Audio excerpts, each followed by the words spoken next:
Okay. I haven't played this game since it came out on console, maybe like 2020, 2021. But it is free on the Epic Game Store, so go check it out. This is Disco Elysium, the final cut, which was wonderfully voice acted, beautiful art style, dark humor, my favorite. Got my settings all set up, so let's see. Got the thinker. Usually do something like that. Psychological, physical. I didn't quite do something like this last time. Kind of like the idea of doing that, just to be dumb and bulky. So, got a pretty simple character sheet here. Motorics, agility. Alright, you know what? Start off, drop everything to. Yikes. I can actually just do that. Sounds awful. Motion intelligence. Dude, you know what? Let's go full send physical. What do they suggest here? Oh, it's just like a 1 intelligence. Actually. Damn, that sounds pretty funny. I think I was like mildly intelligent in the previous one, and like, because I'm big into like the speechcraft. But it'll be funny to see how my options change when I'm too stupid. There is nothing. Only warm primordial blackness. You're conscious ferments in it. No larger than a single grain of malt. You don't have to do anything anymore. Ever. Never, ever. An inordinate amount of time passes. It is utterly void of struggle. No ex-wives are contained within it. Dude, right on. You got it, sweet brother. Nothing upon nothing upon nothing. Coming right up, sir. Smooth passage. Roll on Z. Alright. Nothing down to fuck all borough.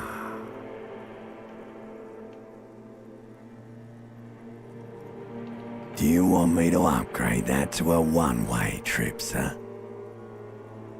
The song of death is sweet and endless. But what is this? Somewhere in the sore, bloated man meet around you. A sensation.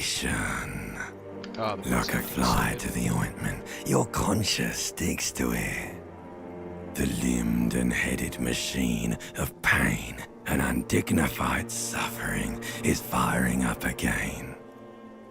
It wants to walk the desert, hurting, longing, dancing to disco music.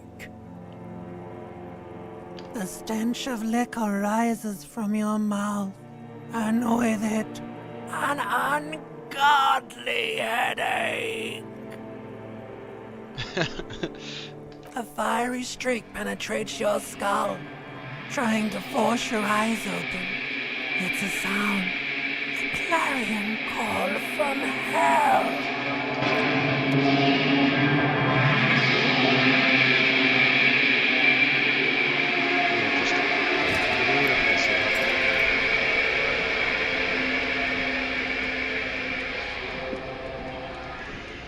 Yikes. Renji. Oh, I don't even have clothes on. I just look like a ball of clay.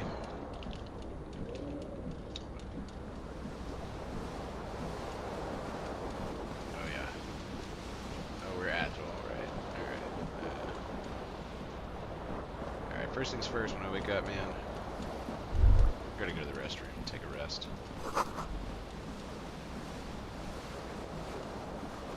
Just left the water running, dude. My bills. Okay.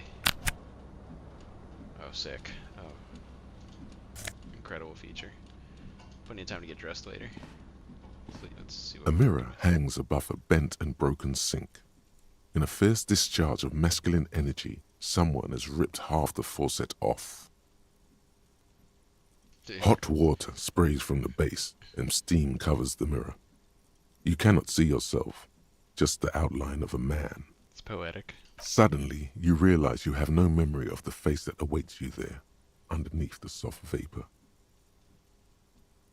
Really, all recollection of the person you are, the people in your life, and even the world you're in has drowned in a sea of blood alcohol. This was no mere night of drinking. It was a deluge of world-ending proportions. As you slowly reach your hand towards the surface of the mirror. Abort. You clearly have not thought this through. You won't like what you see there, and you will never unbecome it. So there's like different facets of our personality that we'll see in our thought closet here. This one's the Inland Empire, and I guess I rolled an 8. Yikes. Yeah, there is definitely something wrong with it. Where to even begin?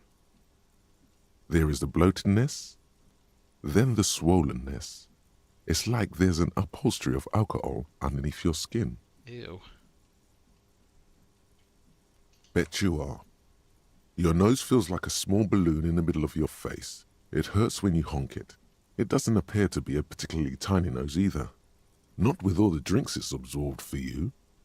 It's not. It's swollen and snail-like, wriggling between your God, fingers. this is awful. Don't be scared. It's only your face. It's not like anyone's going to see it. Yeah. Okay. Alright. Behold. Oh, okay. Made it out worse to see than it seemed. I'm like a nice little. You have no watercolor idea painting. who this thing is, do you? God. Too late. You clearly have rigor mortis on your face. Oh wait, is that an expression? Are you trying to make an expression with that face? Why? Please stop. It's horrible. You're scaring yourself. You can't, can you? It's like it's not even voluntary anymore. You have worn that grin into your face, and now it won't come off. What does it even mean? What is the emotion you're trying to convey? You are correct. Oh, what are these? Oh, okay. These are like skill checks.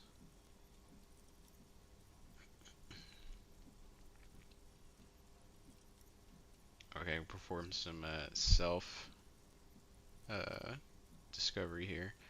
Oh, I guess my face was down here the whole time. Yeah, that is looking a lot worse. Oh God, yeah.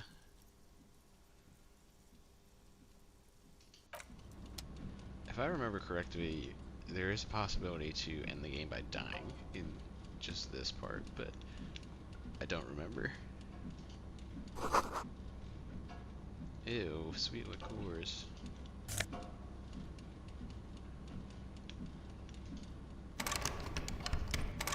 Door's locked. Let's start with a shirt, just because that's there. Yeah, we need some H2O in this bitch.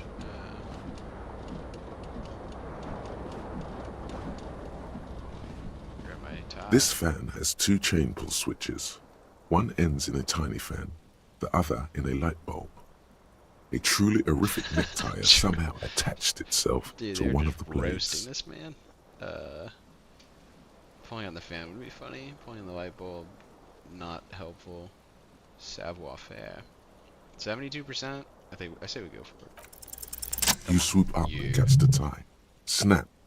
It's Well, it says released the from pretty the blade. animation, but- What you have in your hand is a truly hideous necktie with 4 or 5 different patterns. The knot reminds you of a noose.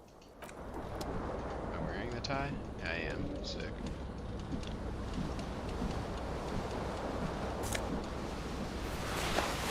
Alright, even jacketed up. What in the hell? The window stands broken in its frame. Cold wind blows in. The shards face Damn. outward. Perfect. Whatever broke this window came from the inside. A fine web of scarring covers the back of your right hand, but none of it is recent. More likely a projectile than a held object. There are no fragments on the floor from pulling a tool back in after impact. It is too large for a bullet, yet too small for a piece of furniture. You're looking for something heavy and larger than your fist. So these little thought cabinet cards. Like the green shoe that's on the hat rack in the corner, which, coincidentally, is missing its friend. Congratulations, you smashed the window with your own shoe. Now you only have one. If you're lucky, you can still find the other on the balcony outside. I don't need The it. door to it should be outside your room. I don't need anyone. The window agrees. Its cracked smile is cold and sparkly. Look at that. Cracked smile of a broken window. It's poetic.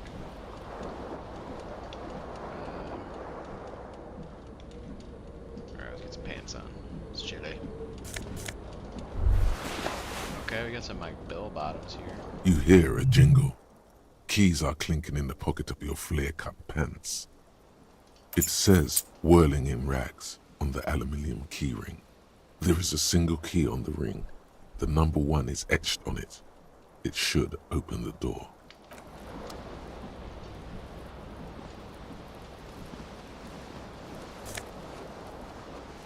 Empty cassette case. That sounds cool.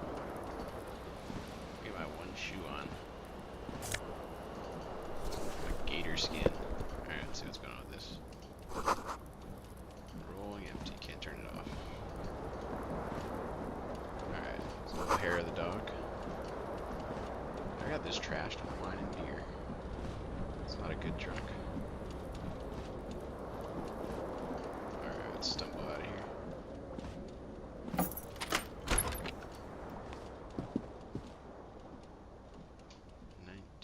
Centigrade. Oh, what's up? Hello, officer. The young woman raises a cigarette to her lips. Clausia. Her eyes are brown and her face is speckled with birthmarks. She can't be more than 28.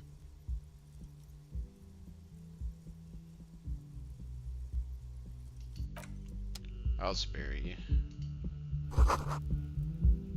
51. This is like an alternate timeline of like some kind of weird like Soviet supercontinent.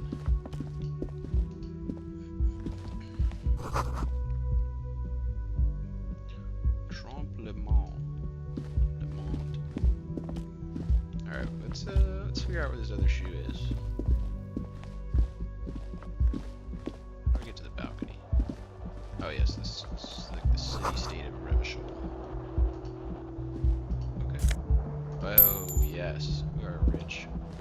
The currency is reals. Alright, what do we got here? Oh, let's get a little zoom out here. Alright, look at this art, dude. It's isometric 3D, but it's just dripping in character.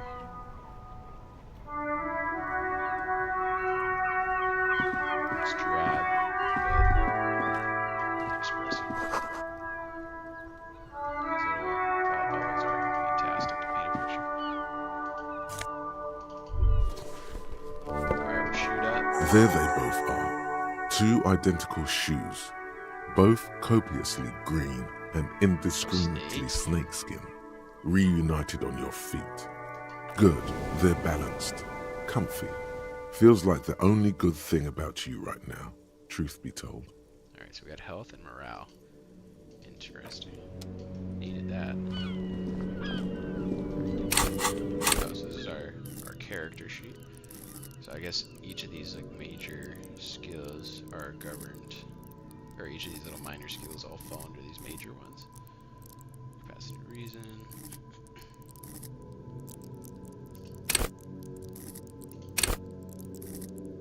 Oh god, this might be hard with. Oh, we're not gonna be good at mine. Or we're just gonna beat people up, huh?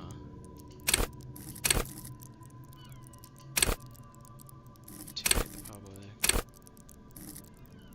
Sorry, I'm probably just scrolling through these real fast. Oh, hand-eye coordination. All right, top notch.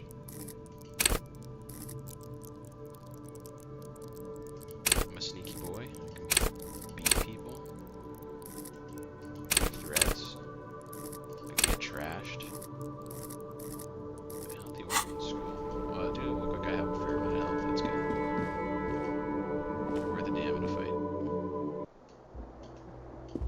Okay. Bonuses from items. Okay, so these things have stat bonuses. What's killing my suggestion here? Oh, okay, the shoes. I'm glad I didn't put the shoes on. We got the -1 savoir-faire twice. Dude, our pants and our shoes are just apparently, they're cramping our style. Shirt, -1 suggestion. And we got task list.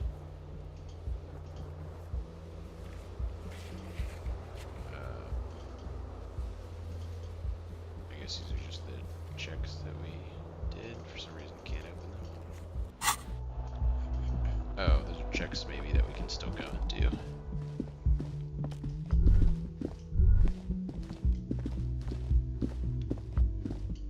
Well, let's go downstairs, see what's popping.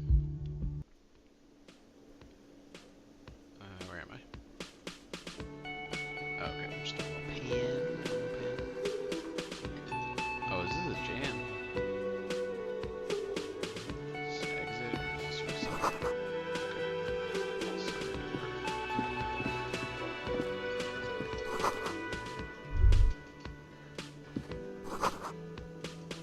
That could be me. You should totally sing karaoke here, the first chance you get. Your emotions need to be expressed. People need to know your vast, oceanic soul.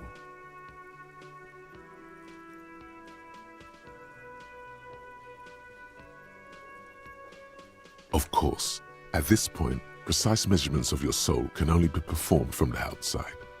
It needs to be heard through a PA system by other people, Yes. whether they like it or not.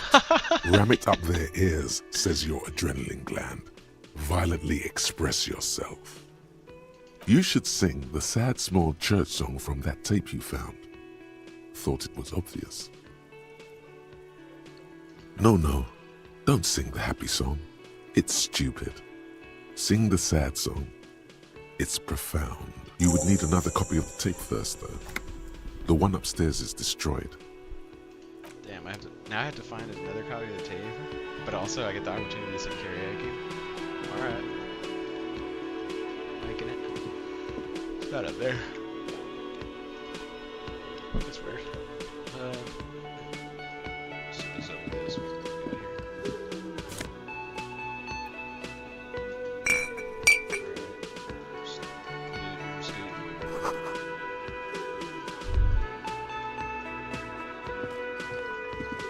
A man in his late 20s stands behind the counter, inspecting a stuffed seabird. As you approach, he gives you a sideways glance, then looks down again. That was disdain in his eyes. Even now he's purposely ignoring you. A competent work of taxidermy. The white and brown seabird lies among piles of coasters and drying mugs. One of its wings broken. The man is trying to mend it. Looks like the bird was ripped off the shield that was used to mount it, most likely on a wall. A small engraved steel tag says, "The Great Skua, Ste Koarius Skua." Do I leave him alone because he doesn't want to talk to me? Well, I passed the perception check. Let's see what Look, got me. your buddy is over there. Why don't you go and talk to him, okay?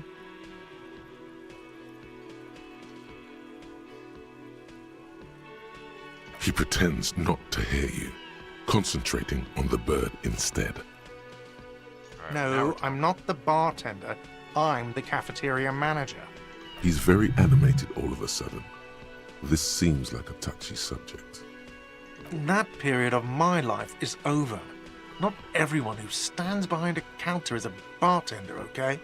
I'm the cafeteria manager. Mm-hmm. Oh no, you're a hero. A real hero cop. Am I? Or did you ride in, take the body down, solve the murder, and not trash my hostel room? Oh, it's not? You're right. It's not. Got him. I'm a badge. It's more smart. So what's it with that electrocution? Until 13.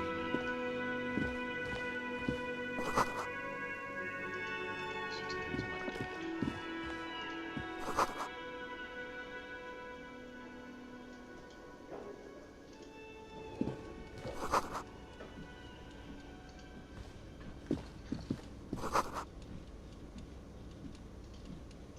What's up, lady? Hello, sweetie. You shouldn't keep your colleague waiting. How the hell does everyone know that this man's my colleague? How dare this game try and direct me?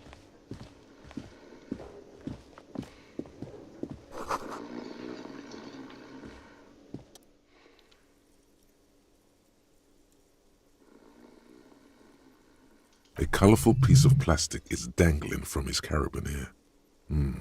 Makes your fingers itch. On the counter, rolled out of his open hand, you see a blister pack of headache medicine. Dude, that could be my ticket. Alright, I'm trying to wake him up. Let's see what's up. There is only one way to wake this bone idol from his slumber. Roar like a hurricane. Rip the buildings from the earth. I can. I think I just like the. Like, man, I'm a Fed, but I'm not gonna use that for this. Let me just scream. Why the yelling, man? It's a rough 30-something. Wait, what? I was just sleeping. What do you want, officer? That's the name of my employer. I work in logistics. He doesn't sound too enthusiastic about this. How's it going?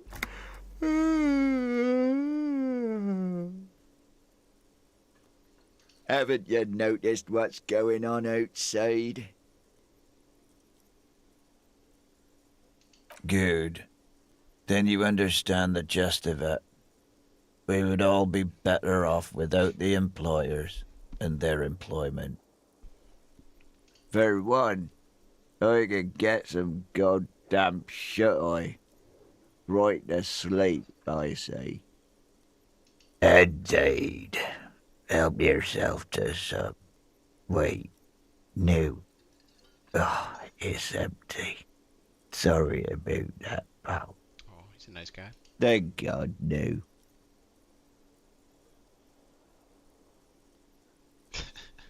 The worker stares at you, his eyes dry from sleep. A web of wrinkles covers his tanned forehead. I don't know what you're talking about, kind sir. But when I'm out, then I'm really out.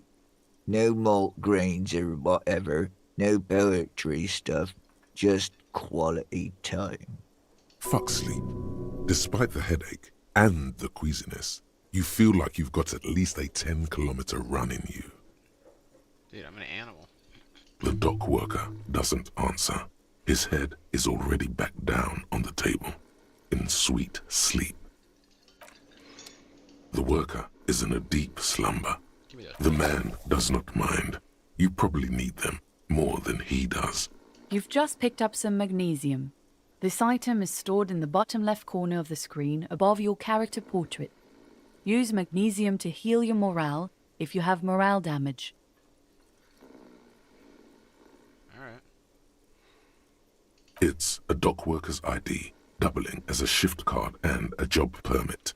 A young, able-bodied man stares back at you from the photo. Santiago S. John. Yoink. You fumble with Oh the my spring-loaded God. gate of the carabiner, but to no avail. The dangling items refuse to come loose. They just jingle in an ever louder manner. Like fucking sleigh bells. What are you doing? You're gonna get caught. Stop finger-fucking him, officer! I'm responsible for these oafs and their stuff. Even Sleepy there. Fine, fine. Finger bang him then. I don't care.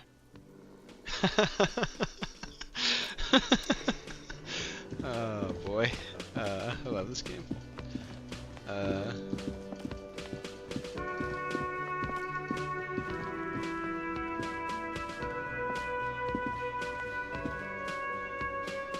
Alright. A bespectacled man in an orange bomber jacket is tapping his foot on the floor. Looks like he's waiting for someone. You. As you approach, he narrows his eyes and extends his hand in greeting.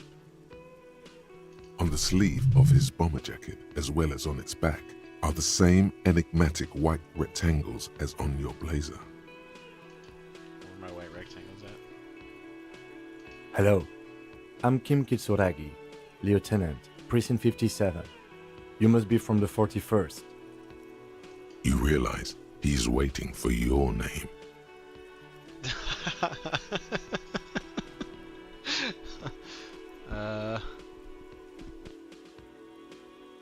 Oh, this is tempting. I mean, like, if I can fail the 72%, this is the difference, Come on. Concentration Yo. makes you squint your eyes. Your name should be deep gold and orange, like a forest fire looming on the horizon, but mixed with the stench of liquor rising from your breath. You're 2 steps closer to it, but there are still many to go.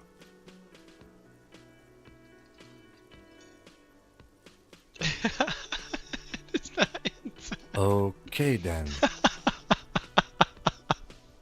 Alright, Kim, we're gonna get on great. It looks like we had a little scheduling error on Sunday. Saturday too, actually. Have you had time to talk to the manager here?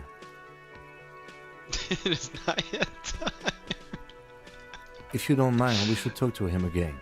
Ask him for a rundown of the area. Now that I'm here as well. I'm so I sorry. understand the scene is out back, right? It also wouldn't hurt to assure him the police are finally here. In full force, I mean. Have you mapped out the initial interviews? Okay, we'll have time for that after we take a look at the coroner's case. Have you removed the dead body from the tree?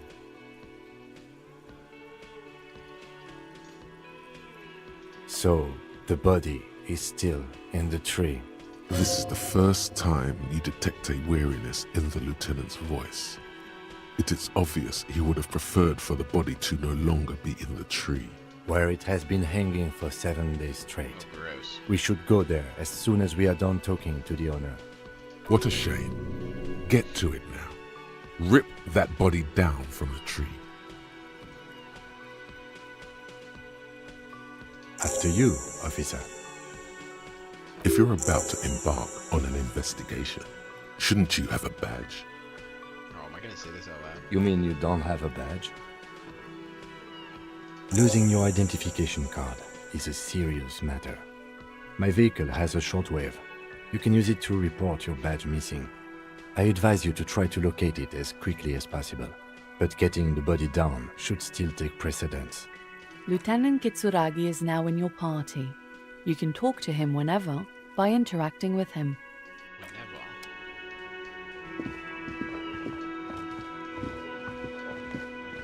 Whack his out. The man with the unimpressive beard notices you approaching. He drops the ledger he was holding and turns to the lieutenant. Mr. Gart, right? Well, we're all French. You run this place. Yes. I am Kim Kitsuragi from Precinct 57. This is an inter-district investigation, so joining me from Precinct 41...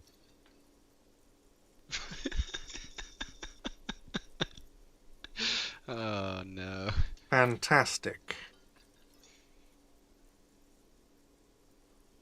Right. Now, I know it took us a while to arrive at the scene. It also took you a while to call us and report the dead body. It was you who placed the call, yes? No, I only just got here. It was probably Sylvie who called you. She usually works the bar here. I'm only temporarily taking over her duties. Do you have her number? As a matter of fact, I do. This sounds like something you can use to call this Sylvie later. You said you just got here. From where? Are you a local? What, of Martinez? No, I live in Jamrock. I only sometimes come here to keep an eye on the place. This is just one of the many, many cafeterias I manage. But you still know your way around, yes? In case we need directions. Yes, I know where some things are, but as I said, I don't live here. I just used to work here. And I'm not going to start working here again, if that's what you think.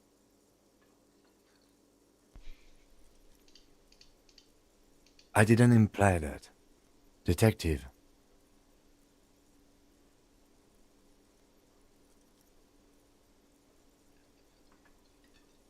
I have everything. You?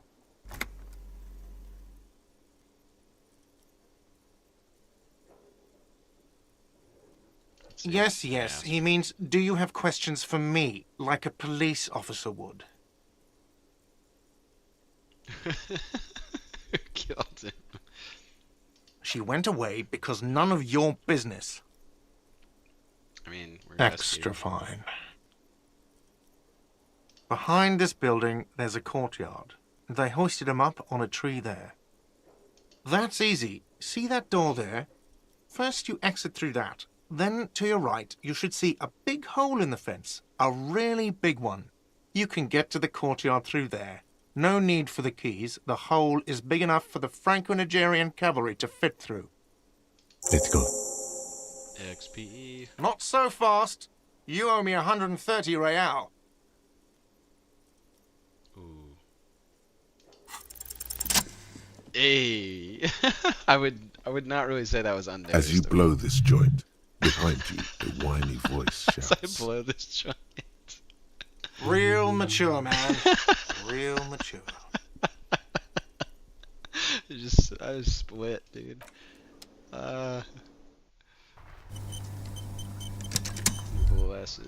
Blessed game.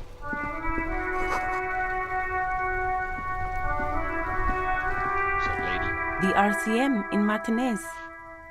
What can I help you with? We don't see a lot of police around here, that's all. Of course. What can I help you with? Of course. Where to? Oh, that's right there, in the yard. She's relieved someone has come for it. Finally, even all the way over here, there's a drop of death in the spring air. There's the pier, the Cape Side apartment buildings, some more tenements. Not a lot, really. The harbor gates, some kind of commotion, I think. I don't follow the local politics. A fleet store, too. I don't know what that is. Some shops and a bridge. The canal bridge leads to the coast, but it's broken, I think. Some kind of accident, probably. Just coast. There's a little fishing village there, and a fish market.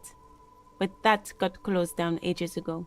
Rows of stalls under a broad roof, where silvery fish were heaped on newspapers. Water everywhere, pouring from the heavens in the shadow of the old church.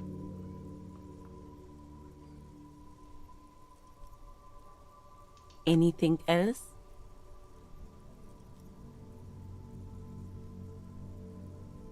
It's just water. No, actually, I think they call it the Martinez Inlet. There are some islands in the bay, but they're hard to reach. No problem. She's very well composed, back straight. Me? I am just a gardener. She hides it well, but behind the sweat and dirt there is something else in her rigid posture.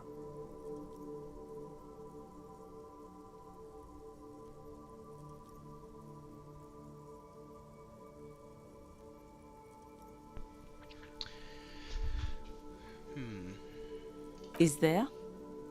The quickness of the reply certainly does not prove you wrong. I'm working. I have a greenhouse in the yard there. I've been trying to get some work done. Well, as you already know, there's a corpse there, hanging from a tree. It smells pretty bad, so I have to take breaks. Don't worry, miss. We are here to clean it up. You can get to work soon. Thank you. My head is about to explode from all the salts I've had to inhale. Salts? Ammonium salts. Perhaps useful for later. Of course. I won't hold you back. If there's a corpse, then you're going to need those gloves for the autopsy. Sure, keep them. I have another pair. Really? None. Maybe just a tiny bit of annoyance. Look at me thinking ahead.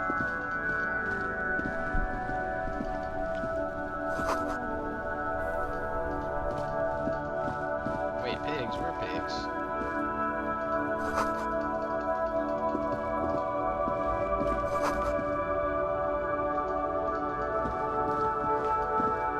You know what? Maybe I shouldn't do too much exploring. Can I run?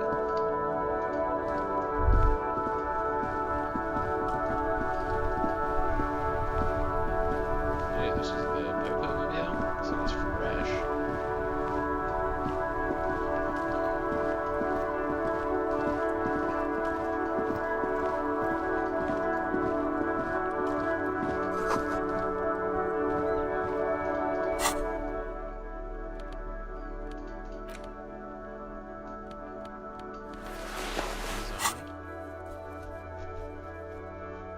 Top of the list, some karaoke.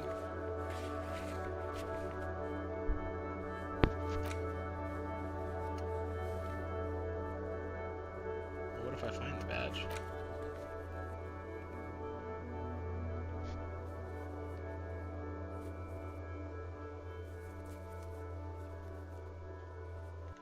Ah, yes. We should call Sylvie.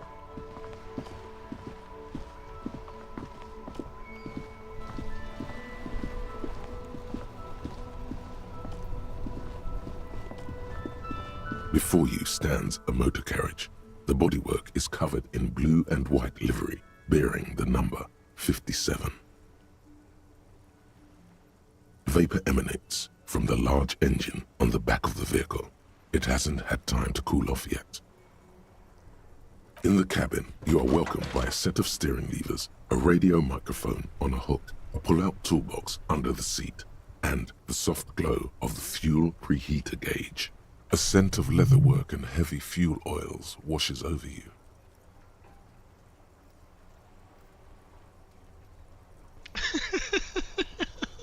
This is the Kupris Kinema, my motor carriage. You can use the toolbox and the radio if you'd like. The Kupris motorcar does provide most of our patrol vehicles, yes. But this is different. This is a sports model. You're right. I didn't take you for a motorcar enthusiast. Do you also like Tip Top, Detective? An interstellary racing series. You should definitely give it a go if you like motor carriages. It has fantastic competition. Dude. Kim Kitsuragi, Night Racer. In the cabin, you see a set of steering levers, a radio on a hook. A metallic drawer slides out from under the seat and clicks into place. The tools inside are neatly organized. Take what you need, officer. It's going to be a long case. I'm not protective of my tools, like some men are. He's clearly a little protective of his tools. But what can you do? Work is work.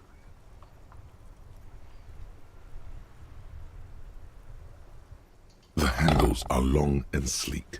Snap, snap go the cutters in your hand. You can do good work with these. Cut chains, locks, and Oh, I need ropes, especially belts. Belts. Well, at least for the rope for the tree. The pull-out toolbox slides back into its nest. Preheater gauge casts a warm glow on the steering levers and the radio on its hook. The frequency tableau lights up and the green button labeled Prime Line glows like a feline eye. And then you hear something. The soft purr of electrical kittens, radio waves cast far and wide over the metropolis. A woman's voice greets you through the static. This is Precinct 57. Hello, Lieutenant. How may I assist you? Hello, Alice. Please assist our colleague from the 41st Precinct here. I'm putting him on. Operating the radio is easy. Just be confident. You've probably done it 1,000 times.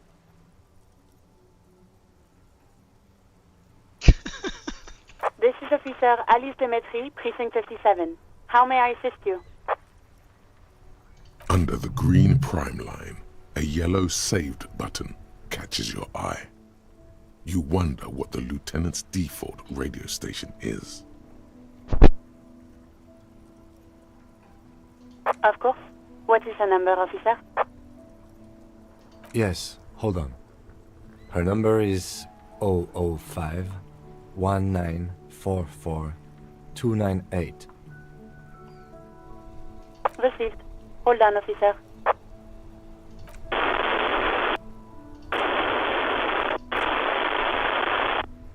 Give it a minute. She might be busy at the moment. Takes a bit to get to the phone. That doesn't work my ADHD. Officer, I have Sylvie Malaika on the line for you. Malaika.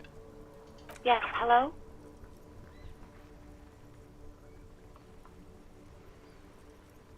Oh, right. Hello, officer. What can I do for you?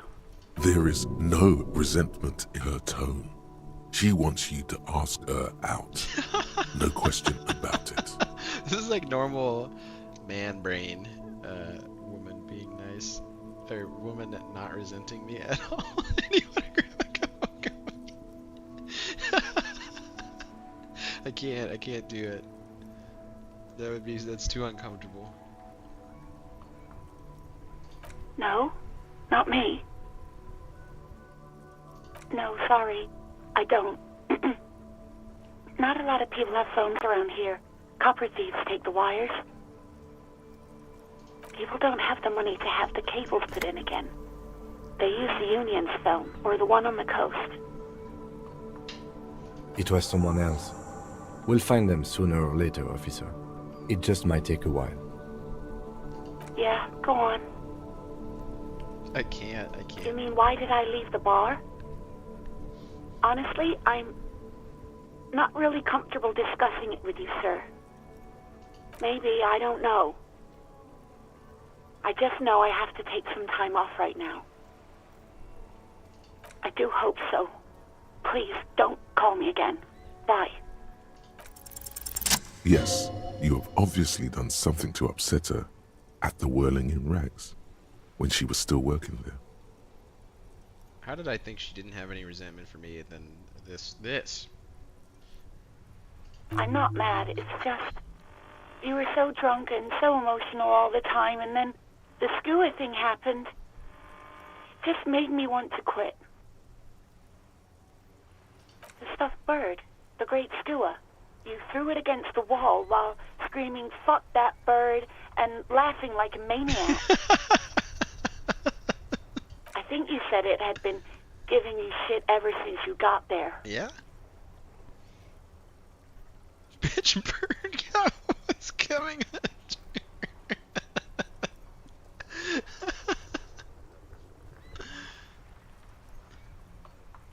Okay, officer.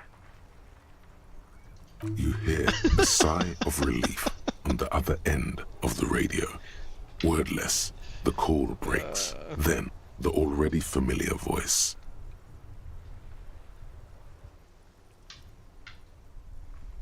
Anything else I can help you with, officer?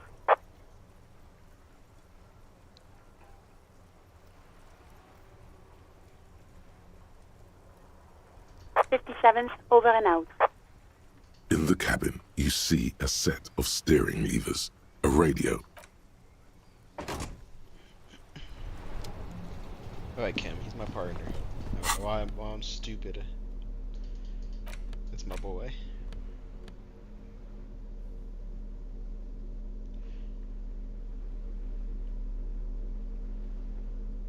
The meanest looking pair of cutters you've ever seen, made in Gottwald by Walsham Werkzeuge.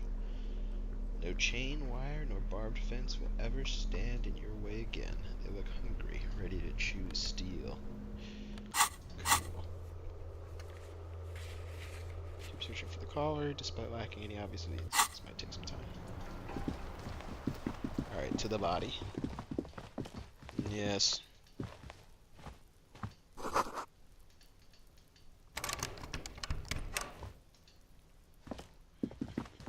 An old call box with a matrix of push buttons lists all the companies in the East Delta Commerce Center.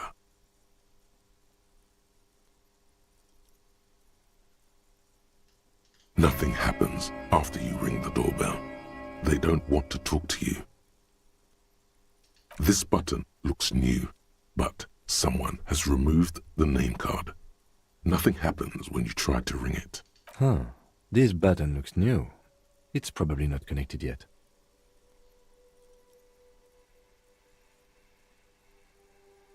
Interesting.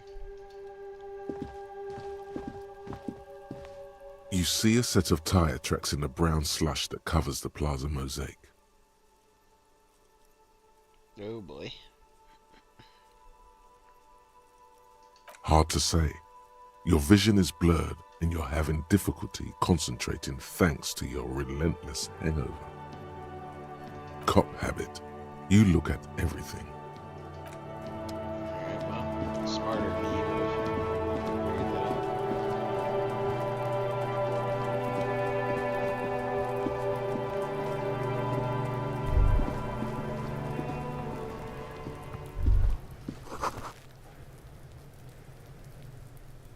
This kid's just throwing rocks at this guy's corpse. That's good.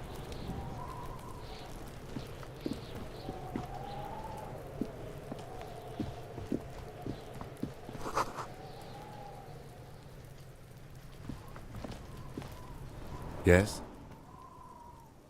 What do you want to know? Maybe you can tell me what you do know to help me narrow it down a bit. Do you want me to brief you? 3 days ago, the RCM Emergencies Desk received a report about a security guard who was found hanged in Martinez. An anonymous caller said there was a dead body behind the Whirling in Rags hostel cafeteria. The cadaver had been there for 4 days. No one had come to investigate.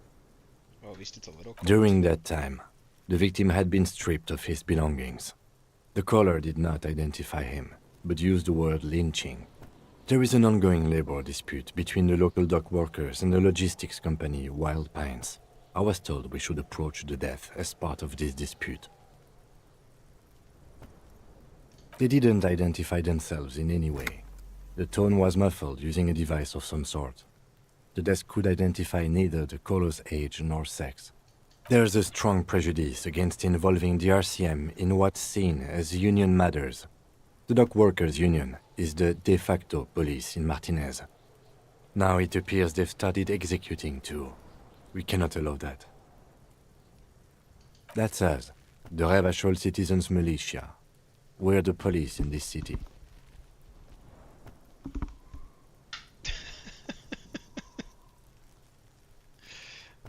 Just to be clear, we are police officers. It's our job to find the killer. That's the case. Uncover and arrest the killer. No, it's not a particularly mysterious case.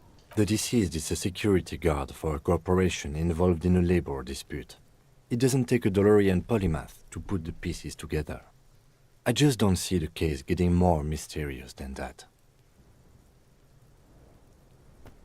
Okay, so the case probably isn't mysterious, but could it be sexy? There was some interest in this case at my station, but not for the reasons you have in mind. You seem to wish there was a... Cut this boring stuff off immediately. You know what this case is about.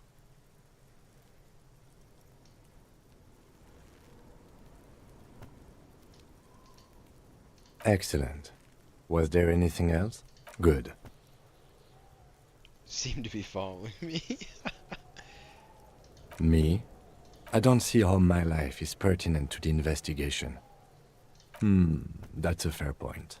All right, for the good of the investigation, what do you want to know? Look like other people around here. What do you mean? I have no idea what you're talking about. I can't say that it does, no. When I need to think, I just use my notebook. The lieutenant produces his small blue notebook and idly thumbs through a few pages. You're super lucid, yet psychedelic. You don't need office supplies to connect to your nervous system. You're special. That's correct. That makes him a binoclad. Completely uncocked material, if you say so yourself. Are they? They're mostly just cumbersome. Alright, brother. Well, I tried. No. The lieutenant nods. Okay. Good. Let's change the subject. Alright. Let's start with this kid. Let's get him out of here. Let's kill him. It's harsh. Kuno's got this. Oh yeah, Napa Gumpy, Kuno! Napa Kimpy.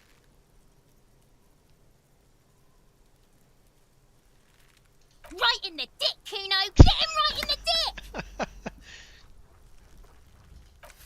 Love it in the dick. The boy is sweating profusely. His eyes are like two black holes and his jaw is twitching as if trying to break free from the empire of his body. I'm not here to teach this kid a lesson, like, to make him better. I'm here to kick his ass. Fuck that! Kuno, yeah! Right in the mouthhole! Shits himself. The rake, Kuno! You should throw the rake at him, Kuno! The fuck? Does Kuno know what a rake is? Kuno's not a gardener. Like the portrait here. Over here, he looks like Simple Jack. Goddamn right he's not a gardener. He's an athlete. Every rock connects, making the battered corpse look just a little bit worse for wear. He's an athlete.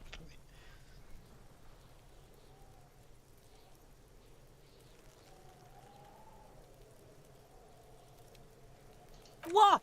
You wanna fuck Kuno now? What's the matter? Kuno's got you cornered. Nothing to say. Like a vicious rooster. Who's the man now, huh? Kuno's the man. Don't stop You sniping. wouldn't believe the pussy Kuno tears up. You're 12, bro. What was that, Kuno? Nothing, see, nothing. Just slicing some bacon. Alright, entertain the Kuno. Show me what you got. What you got there? What you got, huh? Show me what you got. The kid moves his hands like a basketball player dribbling fast. Well, we had the concept of basketball. Shitload pig. What's your question?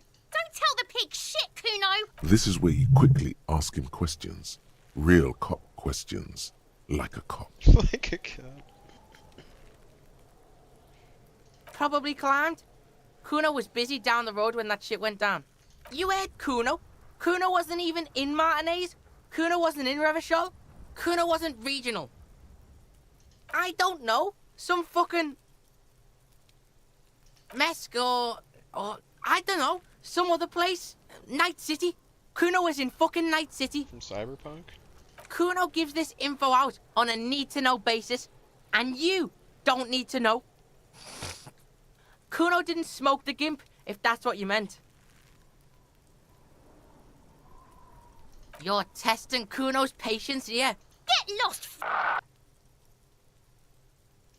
Kuno's Kuno, pig? Kuno. Primal. Violent. The fuck are you calling a third person? Kuno's the fucking first person? Watch out, Kuno! He's trying to fiddle you! He's gonna put his hands on you! The thing behind the fence. That's funny. Help! Pig's got Kuno! Help! Rape! Help! He's got the Kuno, help! Everyone can hear. You need to get the hell out of here before.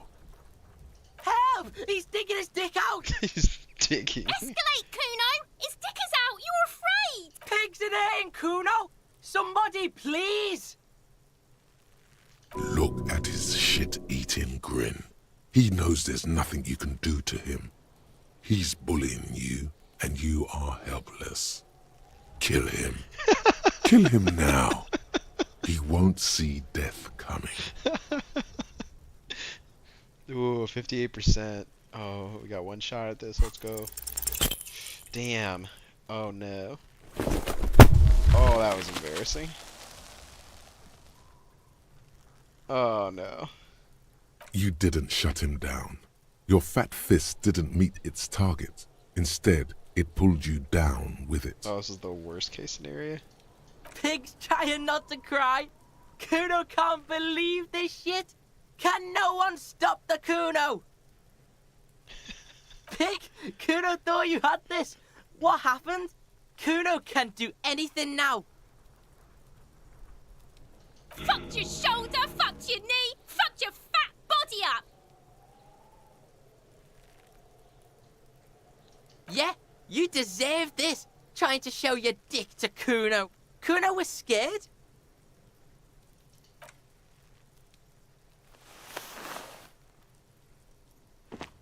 Give me another shot.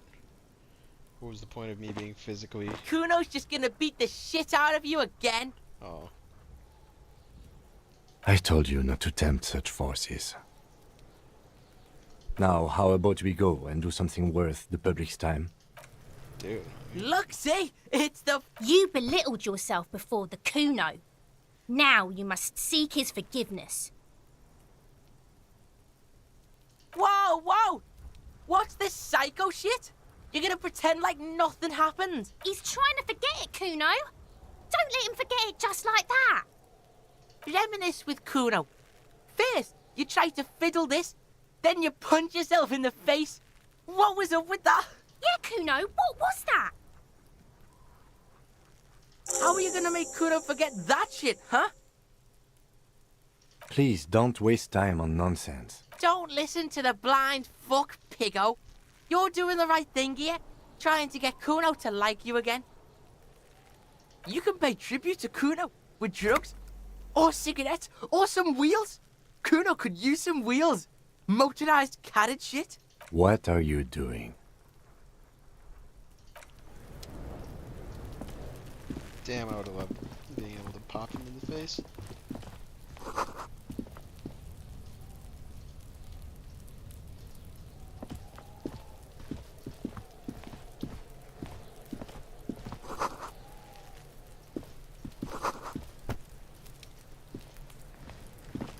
The corpse looks at you with bulging white eyes.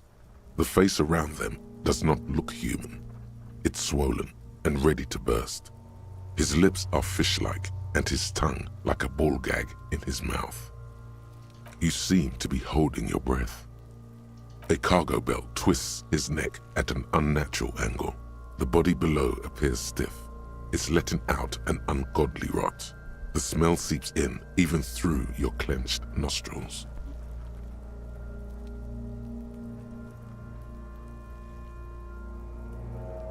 Mm, 17%, huh? Active decay. It's okay to throw up, officer. No one is judging. He's about to blow! Cock's gonna blow, Kuno! Oh, I don't really have a choice, I don't think. Let's go. The smell God damn is it. repulsive. It pushes in from your mouth, more instant and more familiar than anything you'd expected. More fever than odor. It fills your mind, flushing you from within.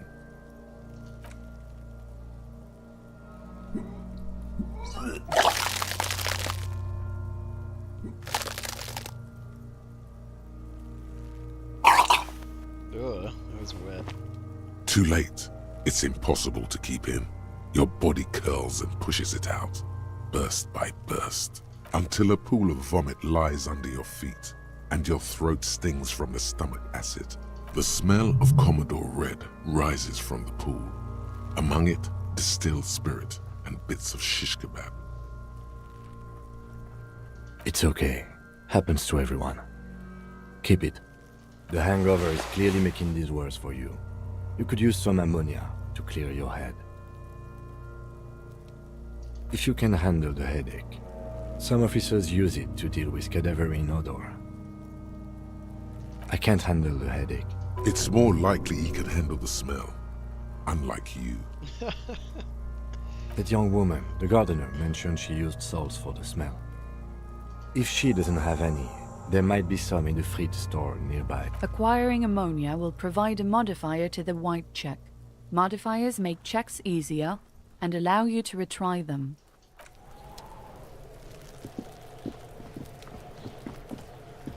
It has not been a good day for whatever my name is. Can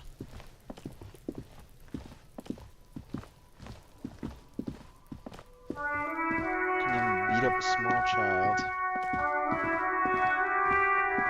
I feel like there is a way to sprint in this, but I do not know what that controls.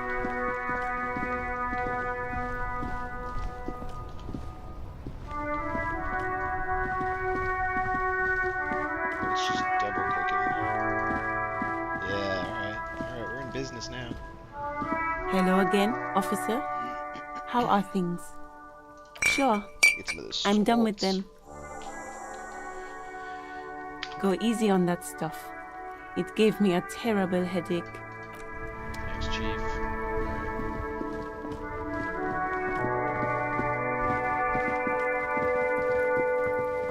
Let's try this again. There he still is, looking right through you with his white eyes. Oh my God, the body that's not below much is joke. entirely dedicated to that corpse smell. Emitting it is all it does now. The ammonia only makes it worse. The combination forces tears out of your ducts. You managed to keep it in once.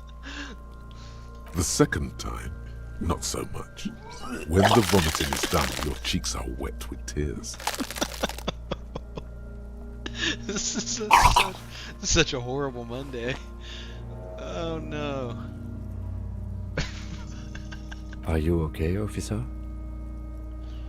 You're facing tough odds here. It's aggravated further by alcohol withdrawal. What is happening to you? Are you going to cry now, son?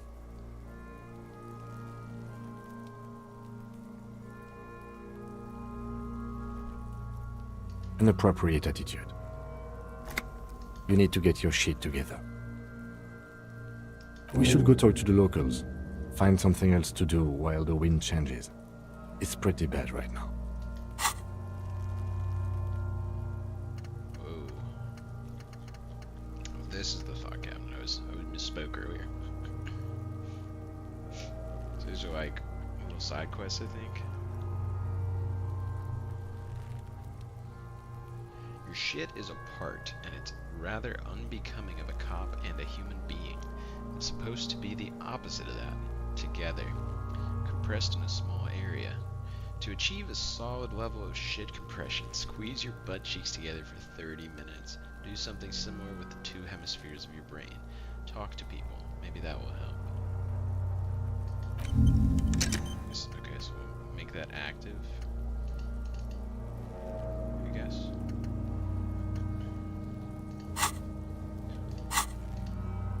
You've gained a thought. When this dialogue is over, go to your thought cabinet and internalize it with special bonuses and effects. Give it half an hour. Get yourself together. Then come back and have another go.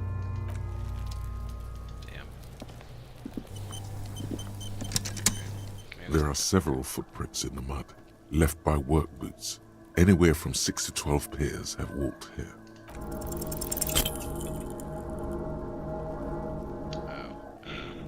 What do you think you are? A super detective? You're hungover. These are just dents in the mud. No pattern emerges for the time being. Heavy workers' boots with reinforced toes and hobnails. All over the yard.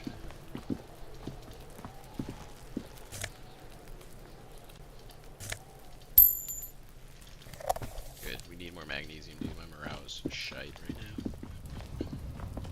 inconspicuous pile of the roofing material, Eternite. Why am I looking at this pile of roof? Because there's a secret door hidden behind the panels of Eternite. That's why they're too orderly. There it is. You see a shabby little door.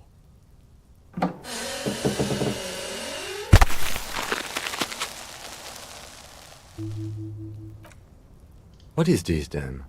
A tool shed? Let's investigate. But first... Oh, I guess I can't go back there.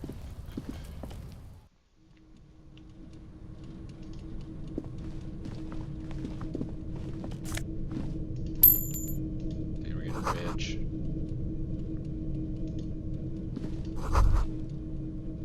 Be still, my beating heart. It's amphetamine. Sweet amphetamine.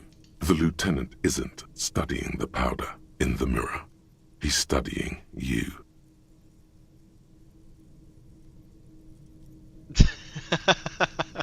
I've heard amphetamines make you a really good detective. Are you a really good detective? I was thinking about justice.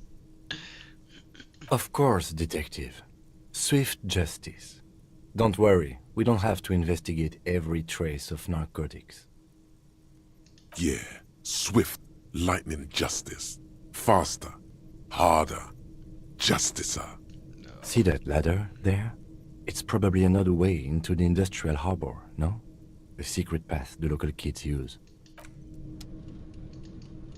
I'll be back for that.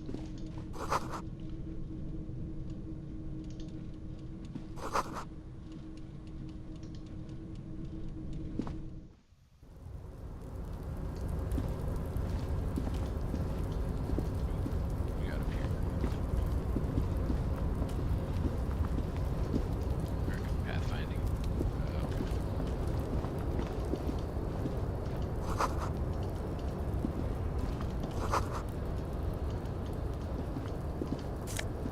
We got here.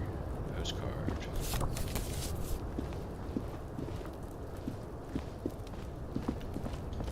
We got some pocket change. Right.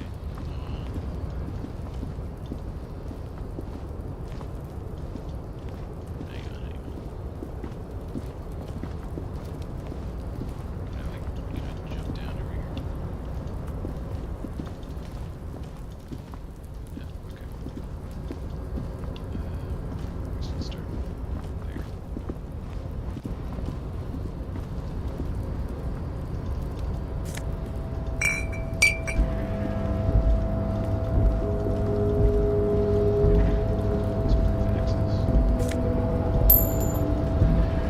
Just got very industrial.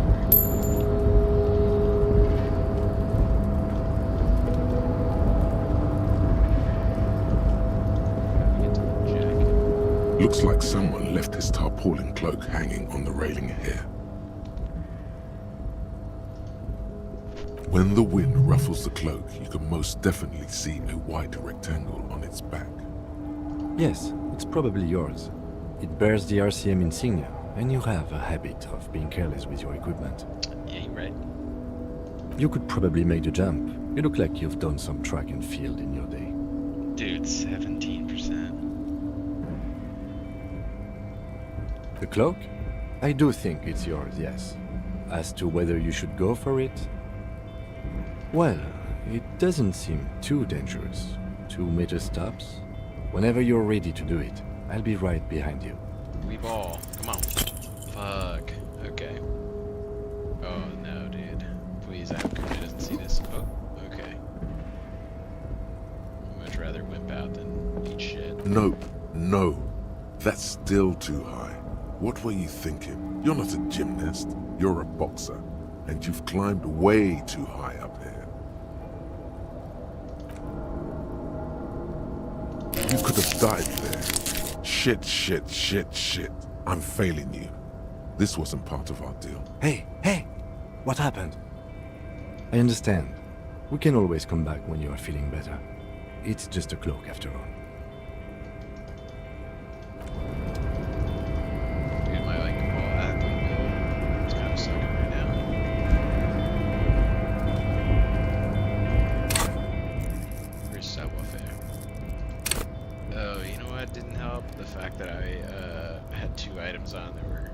reducing my chances. I needed to strip down. Okay, we gotta be more thoughtful about that when attempting stuff like that. Okay, get over here. No, okay.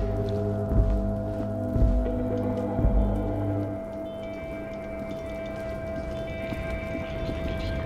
No, okay.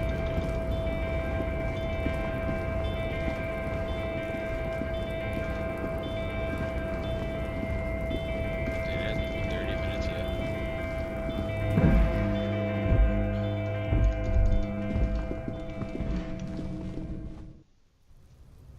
Where do I get to Kuna?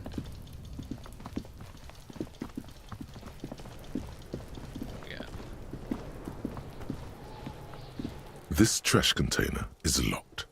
The sliding lid has a padlock that says, whirling in rags. Why am I looking at you, trash container? You're just a trash container. Just a trash container. There is no such thing. Your fingers start to itch just looking at that padlock. We could try using a pry bar. There's one in my motor carriage, or... Did someone say pry bar? Oh, fuck yeah, pry bar. Pry bar, pry bar. Your palms yearn its cold touch, to grasp it once more, as you've done so many times. Or we could ask for a key from the manager of the Whirling in Rags. He probably has one. Ask the manager? Bullshit. Go straight for the pry bar and pry this baby wide open. Path of least resistance and all that.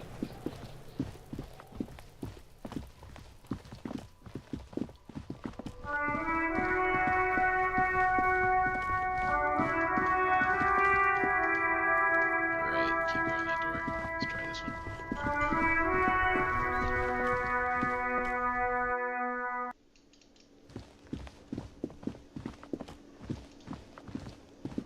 Real mature, man. What exactly were you trying to accomplish? You do understand you still owe me money, right? Damn, your feet thought we got away.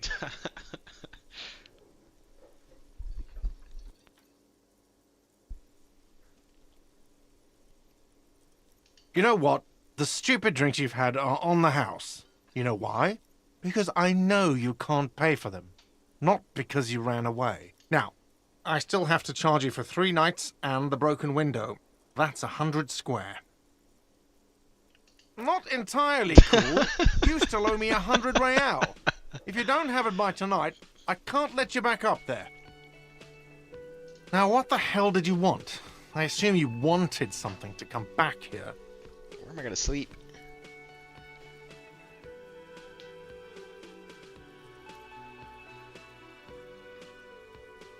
Absolutely out of the question. Absolutely in the question. First we find a sad banger. Then we sing this place to shit. Mine? No, it belongs to the Whirling in Rags. Thank you for clearing that up. Why do you keep the container locked? Why does he keep the container locked? Why? To keep the hobos and drunks out. That's why. And the neighbors too. They put their trash there and they don't pay for the garbage company. I thought as much. And are you the only party with access to the trash container? Well, yes. Us and the garbage disposal company. It seems a little callous, doesn't it? Something stirs in you. Okay then. Maybe you're callous yourself. What do you need them for? It concerns the case. Please cooperate. Just bring them back once you're done, please. You know what? I didn't talk to this lady. By the way, where is home? The address is coming up blank, and this place sure isn't it. But you've been at this hostel cafeteria for only 3 nights. Where were you before? You had to be somewhere. Why did you say that? You don't really know, do you? Something produced by the random firing of synapses doesn't sound like a place you can stay if you run out of money. That's fair. Entertain the thought when you get the time. Maybe being a hobo and a cop has its advantages.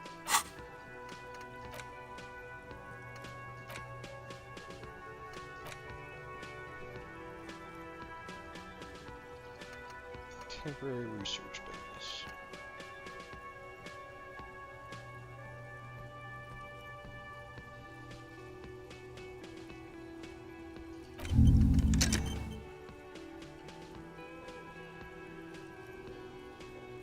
Cool. It's not great. Hello, sweetie. Wait, who's Sweetie? Why, you are, officer. You're a handsome man, officer, with your mustache and your chiseled jaw and that silly dimple on your chin. Oh. You must forgive me. I'm getting so scatterbrained. I completely forgot to introduce myself. I'm Lena. My husband Morel and I are staying with our friend Gary just down the street, but I come here for tea when they're away. This Lena is wacky enough for the motley crew. Hire her on the spot. Hire her. How'd you like to roll me? Sweeties need money, new sweeties give money. Whatever do you mean?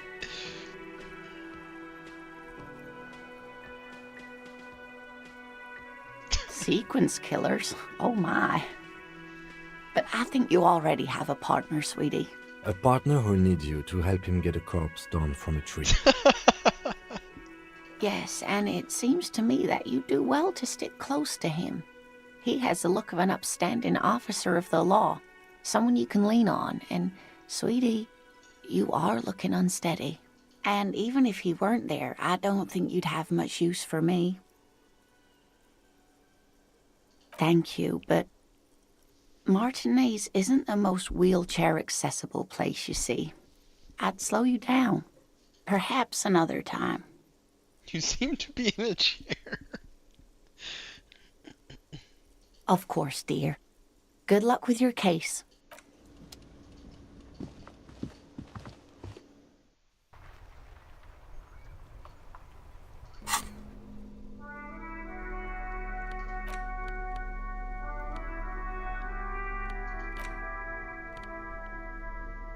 Oh, I could sew a handkerchief. That'd be wrong with me. Okay, so we equipped it.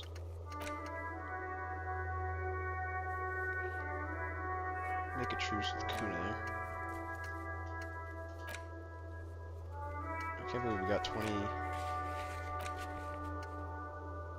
Oh, wait a minute.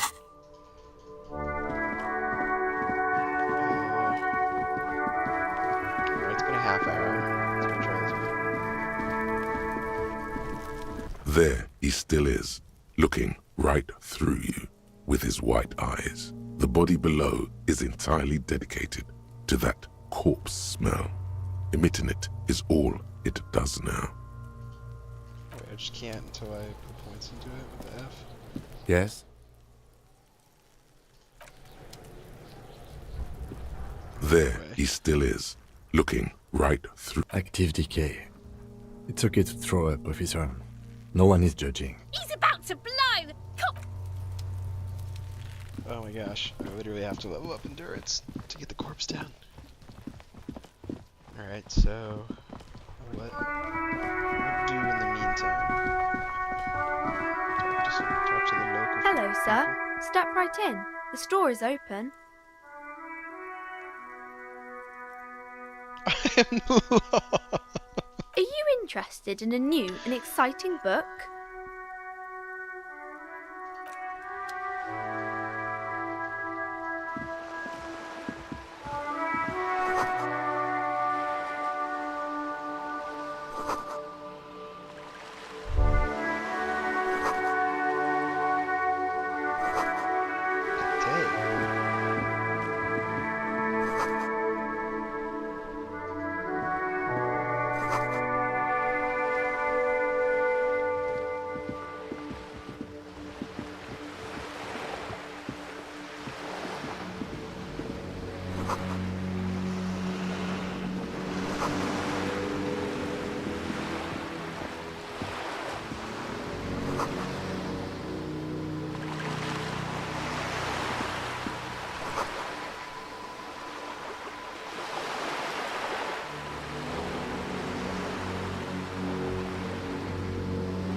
This coin-operated viewer is facing south.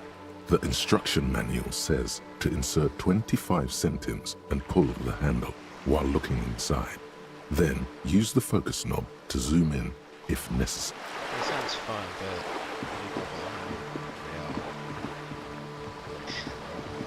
did it. Could be good to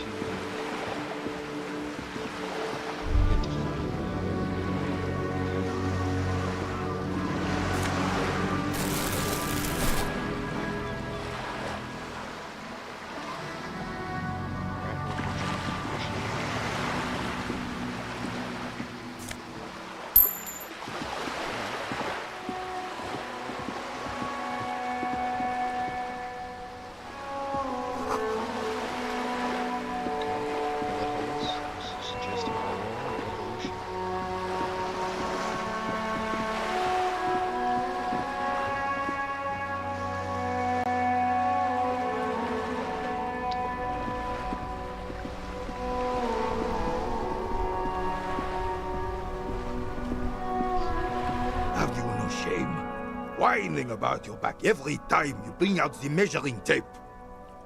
René, you're a man with a fork in a world of soup. Please, got him, let's dude. just try to enjoy the game, all right?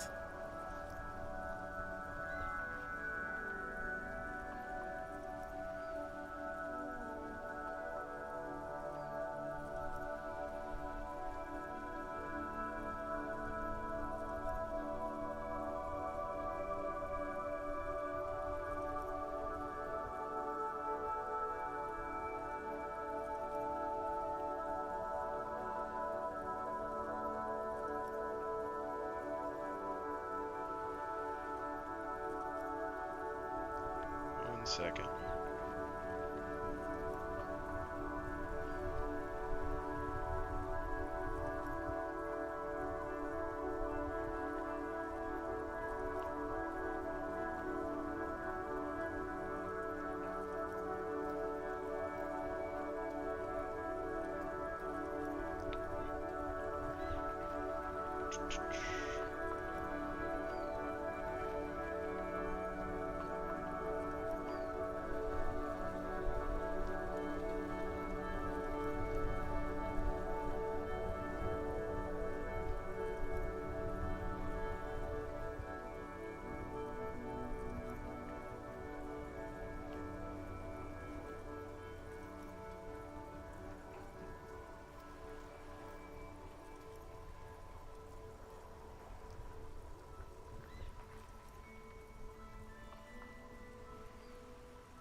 All right. Look, in his hand, going into his mouth, the sandwich. It's hauntingly beautiful. I could go for a sandwich.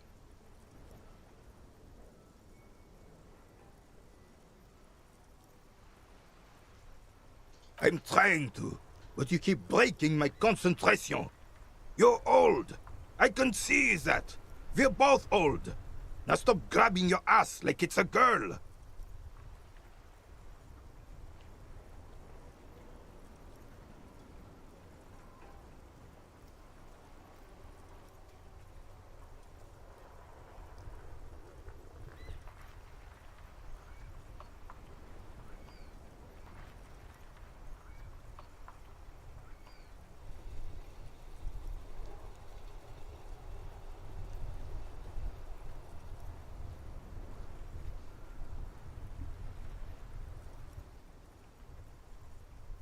These manly men are playing balls. This is a ball game. Grab a ball and play it. Don't know. You got this. There's the ball. You're the game. I'm the king. I'm gonna be a dick and just get all up in their grill.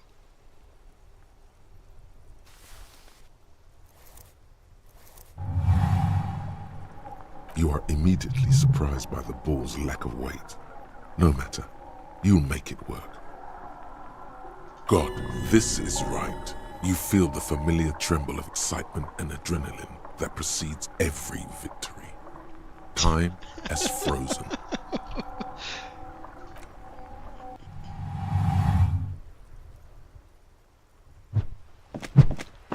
Yo, wait! Merde! Bordel de merde! What the hell is your problem?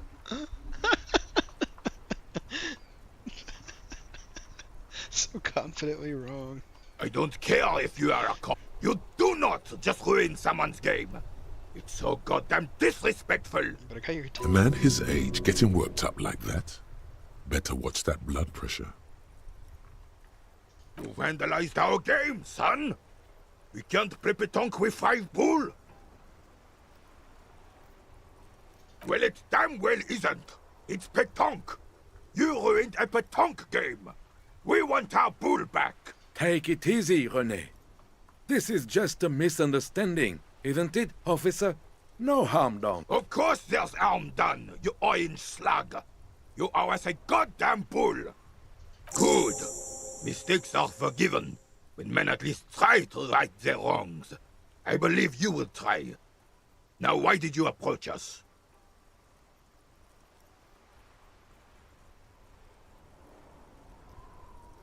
Unfortunate. Unlike most of the locals, I have no qualms about assisting law enforcement, but this affair has passed me by completely. In Martinez, the Union is the law, so can you really blame them? Cop is a pejorative term. I don't have a problem with policemen. On the contrary, I admire the effort to bring order to our streets. If I knew, I would not be afraid to tell you. I simply don't. I'm an old man, not a coward. The daily business of the riffraff no longer concerns me. Yes, the terrain here provides an interesting variety to a familiar game. Yes, it was left by heavy artillery fire. Heavy artillery fire, you say? That's the best kind of artillery fire. Very interesting. Why what?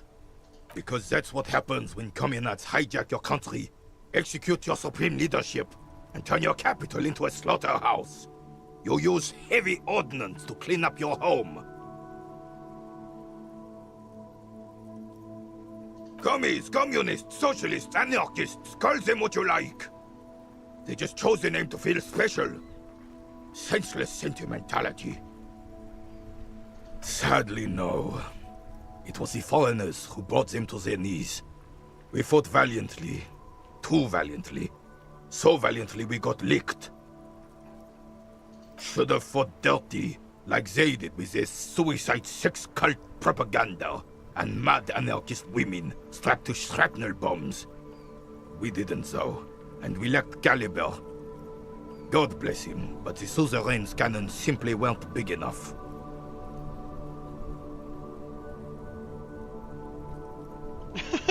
This place is a damn beachhead, son. They didn't do it because they didn't like it. They had to soften the commies up first. Yes, the military coordinated amphibious landing to take back Revachol.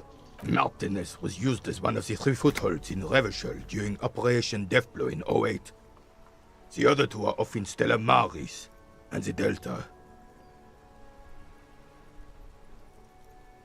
This here is Blood Ground, where Coalition boots first made landfall and cleaned those rabid dogs out. Most likely, we're playing petanque on their mangled corpses. Blood ground. You got old René going there. Like he isn't hungry enough already. Mm-hmm. Don't get me wrong, officer. I hate those foreign dogs, but the enemy of my enemy and all that. They're the lesser evil. Damn right, son. They laid the fire of hell on the city before they stormed it. And it worked, too. He approves of this radical approach.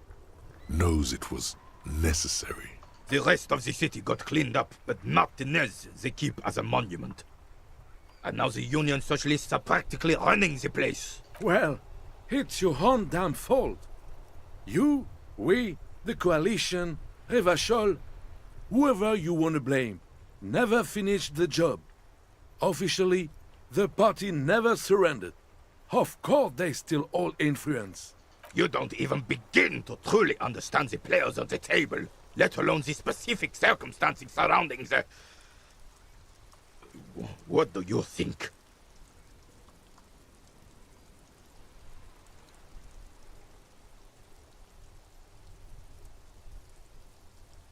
I'm just so damn sorry it had to be the coalition.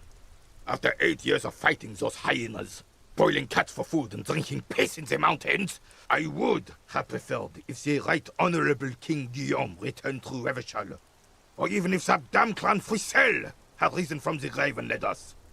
Sadly, that was not the case. Instead, all that is just, holy, and beautiful in the world was wiped away, and now it's neon signs with toothpaste ads everywhere. Foreign influence peddling garbage and stupid music on the radio. This is just what the commies wanted. This was their plan all along. This is what they wanted to replace the role of the suzerain with. The suzerain is the king! Has everyone forgotten already? They've forgotten already. It's no use talking to you. You were still in Daddy's balls when it happened. When we took our last stand against the filth and rode the cavalry straight into gunfire. Well, it didn't help that I threw the boule in the sea. Can we just talk about how rich the lore is in this game? The world building? Volumetric ship compressor. Does this mean my shit is back together? Bizarre scientific news from Revachol West today, where a police officer's shit has been observed at a pressure of around 495 gigadecimals. These metallic hydrogen levels of shit togetherness were thought to exist only at the center of collapsing stars, not law officials. It remains to be seen how long the shit singularity lasts.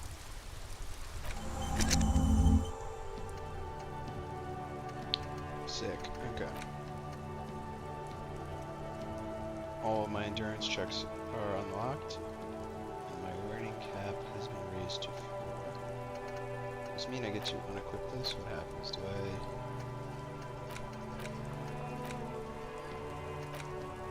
Is this like permanent? Wait. Okay, I can stop. Oh, I can forget it. Interesting. Okay, I don't know how this works. Do I continue leveling it up? Oh, that's just my general XP. Alright, so this, in theory, means I can go back and try the...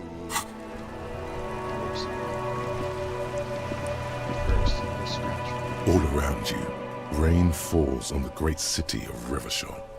Rain drips from the eaves and floods the gutters, washing the filth away. The spring thaw must be here. The snow is... Looking up at the sky, cold water dripping from your hair.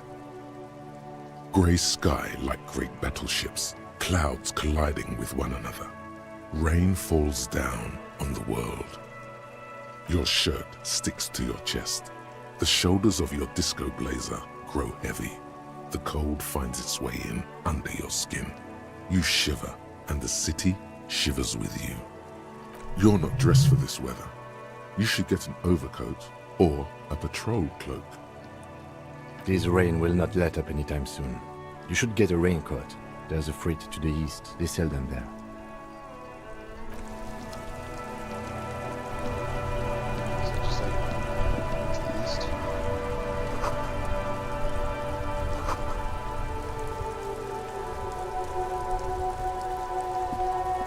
The worn and beaten wooden planks of the bench do not look overly comforting.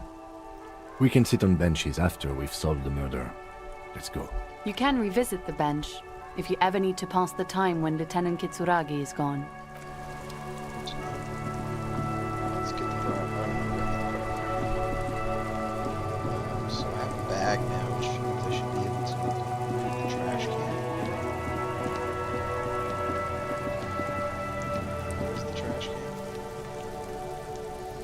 outside. Who's out front?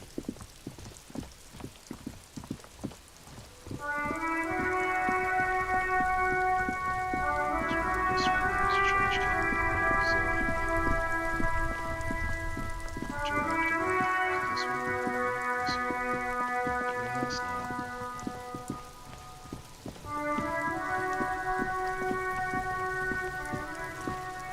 This trash container is locked. The sliding lid has a padlock that says, whirling in rags. With a well-oiled crack, the lock pops open. It should now be possible to simply raise the lid. Don't. Maybe you shouldn't. Maybe you shouldn't. Of course you should. This is your time to shine, Hobo Cop. Dive into that dumpster for extra content. The smell of rotten food rises to greet you. You see soggy cartons, dirty rags, and organic waste. Gnarly. We're just in time. This hasn't been emptied for over a week. You see milk and egg rest with one broken egg in it. Some pasta wrapper. Picking up the soggy packages somehow feels familiar. You've done this before. The movements are recorded in your elbows, the methodology in your fingers. You're used to this. No, searching for evidence in the trash. Good practice for dumpster diving. A box falls into pieces in your hands. Batiste Soleil cereal. There are plastic pasta packages below. And turbo noodles. Nothing of note, however. Dude, digging hobo cops. Wow, an Armistice caliber 50 knock cannon. Half wrapped in paper tissues. So shiny. Never mind. Look at that fat string of archipelagon pearls snaking amidst the banana peels. And is that Cordon Electric's preamp with Electra F2 tubes? It is. That catches quite a price. We're talking 12,000. Easy. Unless you're into hi-fi yourself.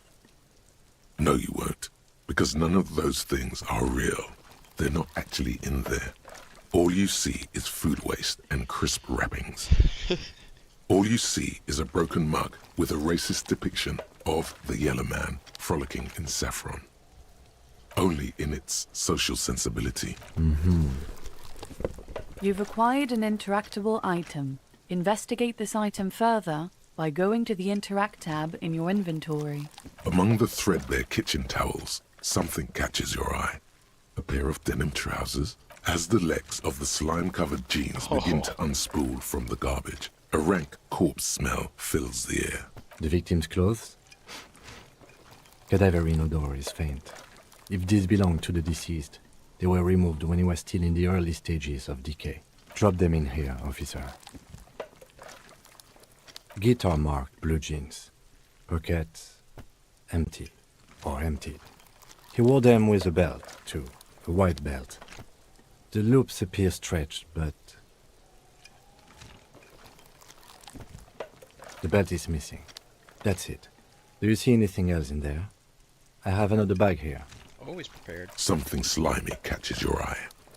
A drab, long-sleeved shirt, olive-colored, appears from the food waste, dripping with pus. This is a military-type overgarment. No label or serial number. This is the kind of rib-knit shirt that's worn over light armor to conceal it in an urban scenario. Anything more?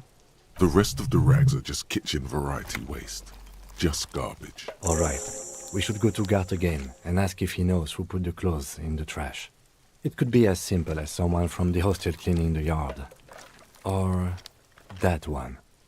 I'd advise against confronting that force. Not really. All we know is the victim's clothes are in the trash. The lid was locked and his establishment had the key. It's just a small loose thread. The lieutenant nods, then looks back into the trash container. The container sounds a muffled gong. That's one thing off the list. I think we got it all. The trash container. If I don't lock it.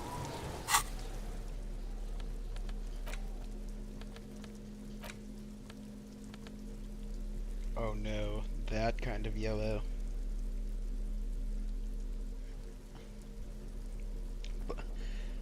This broken-eared mug somehow made its way into the whirling in rags dumpster. It depicts a person of Samaran descent frolicking in a field of saffron flowers, buck-toothed and grinning feeble-mindedly. It seems to be a cheap knockoff of some colonial-era antique. Yikes.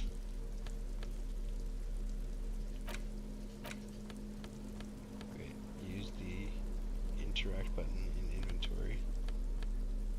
It's just a racist mug. What's there to read here? Not much. Oh boy, here we go. What are you going to say about a broken, tossed-away mug that you dug out of the garbage?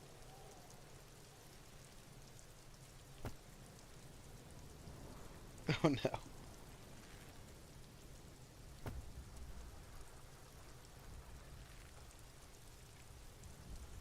But it was in the trash.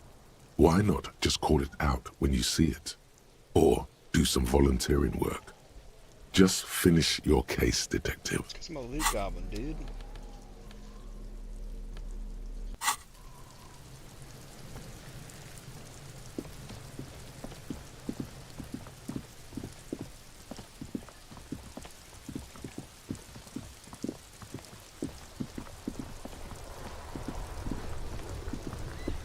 Oh god damn it, the door is over here. But let's talk to this guy first. See what's I am a gander and a hunter and a gatherer. Feel like a traveler. I am the law. From another planet. Hey there. It's the jam, my man. The air from the east is thick with the smell of crude oils, heavy metals and other byproducts of the modern era. You can almost taste it. It's a traffic jam for the ages. Harbor gates up the street are shut tight. No explanation given. Workers on strike, scabs agitating, an all-around clusterfuck. Meanwhile, we're all stuck here in long-haul limbo for days upon days upon days. Upon days. Feels like forever. Like I was born on this here roundabout and this was all I ever knew. Just me and the metal and the tires, the oil and the fumes of mazout. Yeah, imagine. It's been a whole week already. So tell me, what do you need? Here to spare some change. I'm a cop. It's like, whatever's going on over at the docks. Workers got a blockade set up, making demands, no way in or out. Going on strike would probably help you dodge a bullet or two. Some pretty wild stuff, I hear. Like a giant new power crane in half the company? I forget what exactly. Good on them, I guess. I've heard talk there's a company rep in town, too. Like, a strike negotiator type. They'd know what's up. Precise demands and so on. Ah, yes, from the Wild Pines. We'll meet her soon enough, I'm sure. Anything else? Yeah, this ain't really my area of expertise. I just do my job and get paid. I have things to do and places to be. All of us do. Us lorry drivers. Camionneurs. You still hang around here waiting for this mess to end. Most have scurried off somewhere to get drunk or high. Or laid. Not that I blame them, really. Not my thing.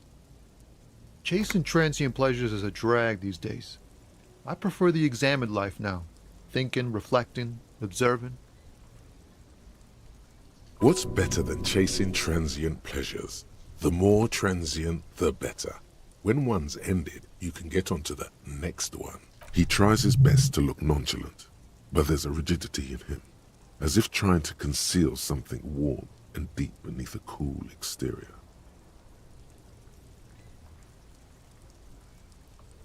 Not a very empathetic person, Oh, evidently. high-grade narcotics, illegal firearms, stuff like that. Again? Ha! No, I'm joking, my man. Found runs a nice, clean business. This haul of cargo is mostly sporting goods. You know, tracksuits and that kind of thing. They usually get shipped to Grad and the Occident. Though we've been making headway in the Il Moran market lately. We're pals and all, but I can't just freely hand out the merchandise.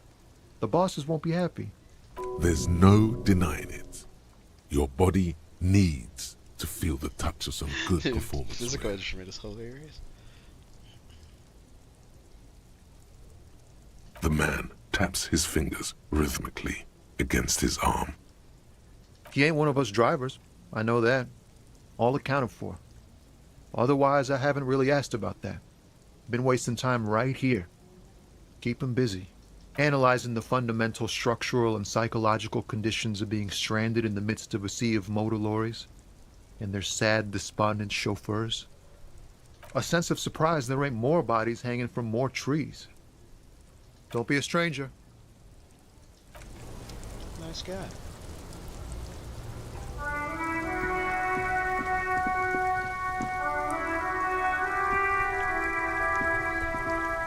It's raining again. It was clear just an hour ago. Oh, damn it, I did it again.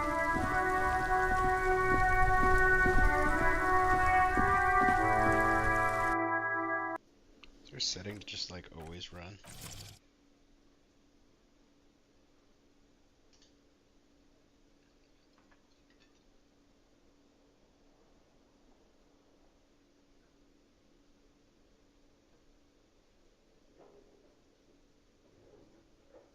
Does this game have copyrighted music?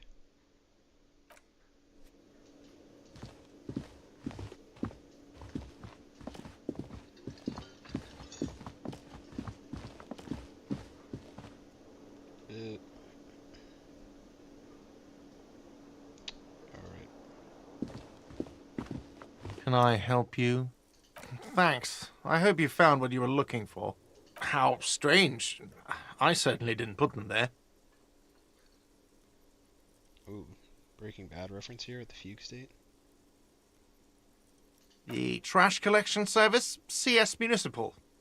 I don't see why they would put anything in the trash, though. Ah, the elusive CS Municipal. I doubt we'll be able to track down who was sent here last and when. This will have to be one of those little threats that solves itself down the road.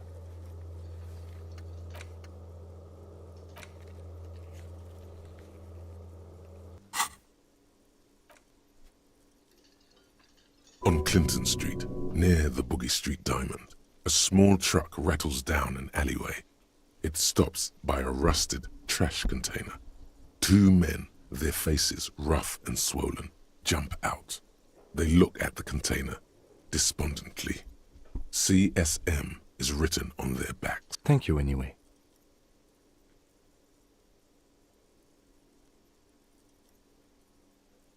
I think fugue states are more your forte, officer. Okay, you got me there. Sylvie had the keys before I got here, and I can vouch for her. I can vouch for all my staff. None of us would tamper with the crime scene. Yes?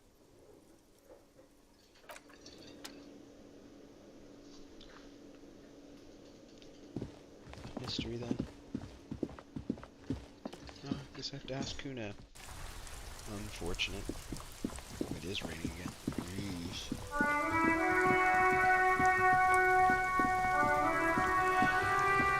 Have you come to make your offering to Kuna? Please don't waste time on nonsense. Don't listen to the blind fuck, piggo. You can pay tribute to Kuna with drugs.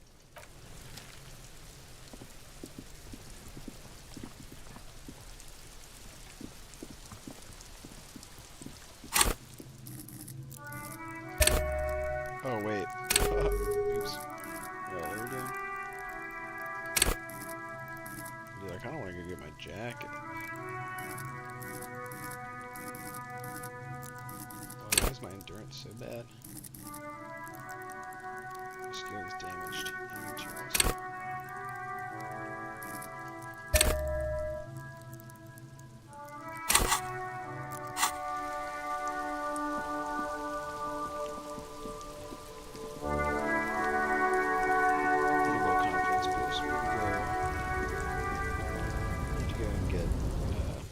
Jacket back. I'll remember to take off the clothes this time.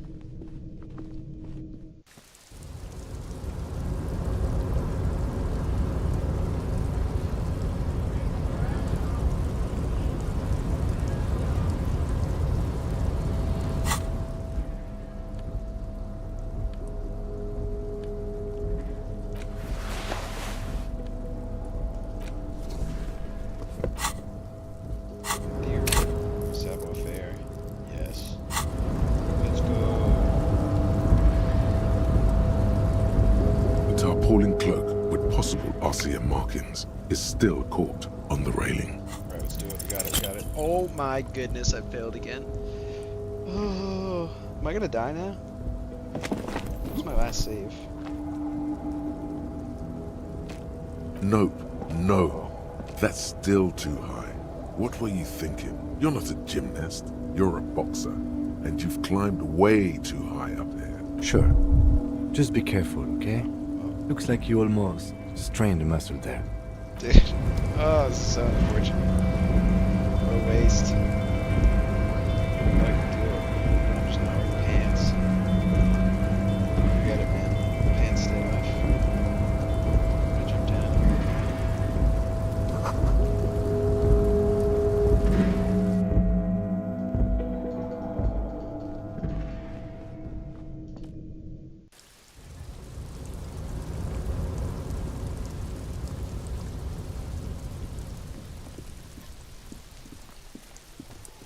Still can't make this attempt, huh?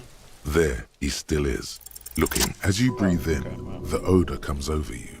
It's a smell of the mind telling you to run, and your stomach to wring itself empty, with your hands at your sides and your eyes squinting. The man before you is naked, but for a pair of underpants and enameled boots. His skin is greenish, marbled with decaying veins, and blotched by lividity. A fading web of tattoos covers his chest and shoulders. The cargo belt used to fasten him to the branch above appears industrial in strength. The material appears to be ceramic. Its clean white stands in stark contrast to the decaying flesh above the knee. The man wore thick polymer socks, probably for padding. A fine array of interlocking plates covers them. Delicate and fragile, they feel alien to the world around you, out of place somehow. They are armor, no boots. Technically speaking, these are sabatons. Ceramic plate, zirconium dioxide most likely. This is where the make would be. Under the heel, fair weather. Fair weather model T500 VE. I'm guessing that's vitreous enamel. This is advanced stuff. It is. It's expensive. We've requested similar material for our tactical units for years now. The constabularies deemed it too costly. In that time, we've lost 6 men to semi-automatics. For a full set, about 4 years of wages. By catching, do you mean let's not log them as evidence? Let's steal them? Of course. Piece by piece. He's been out here for 7 days. It would be odd if they didn't. We should keep a lookout for these species. The armor could yield information. This is one thing he might actually know. If you wear those pieces, it will help me protect your mortal coil. No, I think he had something precious underneath the clothes. They had to remove the jeans and shirt we found to get to it. And this kind of armor is often worn under fabrics.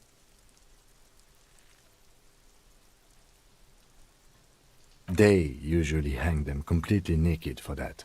La puta madre, the Mazda, the Besmerties and the like. This one still has his underpants. Fucking talking about underpants. That's for us to find out. My initial report on the area suggests he was a security guard for the harbor company. But that's say, I agree. This equipment is way beyond what a guard can afford. The stench fills your nostrils. As you push downward, an ominous creaking sound comes from above. Stop! Peter, pull his head off. Brutal! What's wrong with you, asshole? Where's he letting go, Kuno? I don't know, baby. I don't know why he's such a... Officer, if I may ask, what were you trying to achieve by putting on the deceased foot? It is. We've requested for a full set by catching. It means disciplinary hearing. A small bell-like sound fills the air, like tapping on the side of a porcelain cup. Suddenly, your biceps coil up. Your elbow is sharp and cocked for a punch. It's anything. This material is a kinetic distributor. It spreads kinetic energy horizontally, from plate to plate, dissipating it entirely. See? Faint, organic lines cover the plates where they separate into smaller ones. These plates then divide into smaller plates until there are hundreds of them altogether. The cadaver slowly twists on the cargo belt, his torso covered in tattoos and extremities blotched pink and blue. The hangman's knot is pulled tight by the weight of the corpse below. Yellow, hard-edged polyester cuts into his neck. Above, a sliding buckle ties the belt to the branch. Oh my, there's something on the belt. A familiar word that speaks to the thirst within you.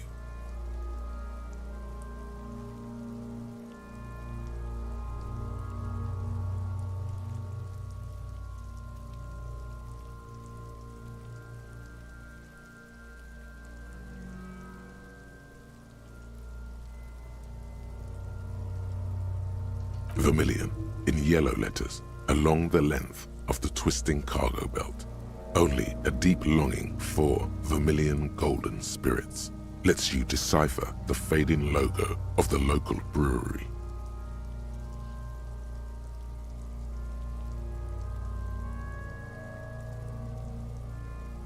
Extremely. Industrial strength. The kind used for tying cargo to lorries. Yes, it looks like they use whatever was on hand, paying no attention to not incriminating themselves. I'm still approaching this as a lynching, yes, motivated by the ongoing strike. You? We all are. This belt worries me. It's not merely polyester, it's steel reinforced. See these lines? This is where the wires run. I see strands. This makes getting him down much more problematic than I had assumed. A noose is one of those things that's easier to use one way around. I think they lassoed the branch, then pulled on the belt, buckle closes. It's what I would do. Seems easier than climbing up there.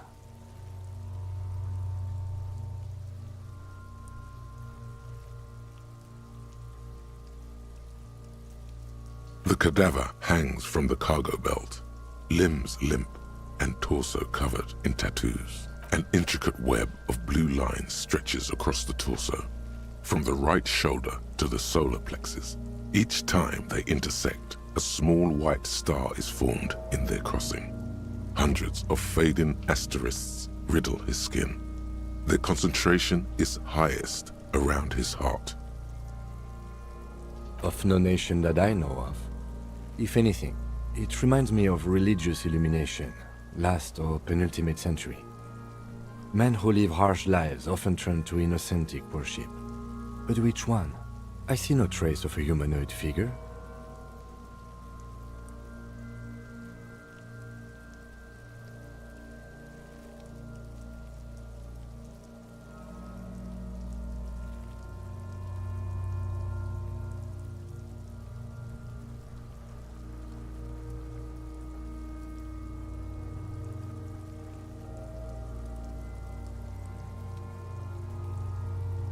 The pattern does not stir patriotic or religious sentiment in you. What it does is speak to the wounded, limping animal, the male in particular, unable to communicate in anything more than grunts. It's impossible to tell if its advice is right or wrong.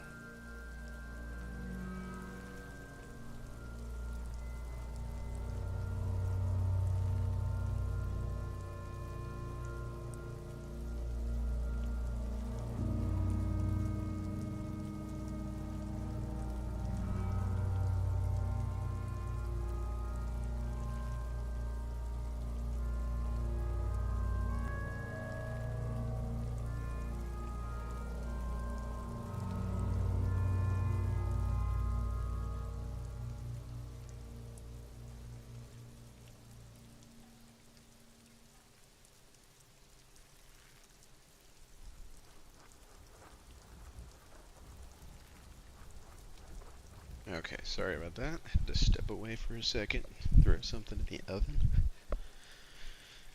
Alright, let's see. So am I.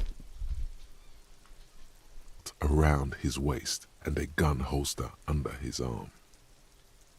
He takes a thin piece of milled aluminium from his coat pocket and pulls it open. Sounds like a sword being unsheathed. A small lens appears. Some sort of camera. Shit, Kuno! What the fuck is that? An instant color camera. I have only 2 ampoules, so nobody move. I don't want to waste one. A sound, a shrill flash, followed by the breaking of a small ampoule of glass. You see streams of color pour onto the thick, glossy piece of paper, rolling out. In case we need it.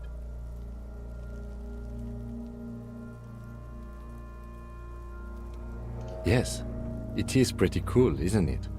There is only one ampoule left. Use it wisely. It contains insight to the victim's person. By his build, I'd say this was a man of physical violence.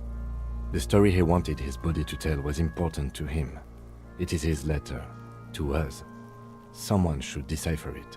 We'll need to show it around. Sure, just don't lose it.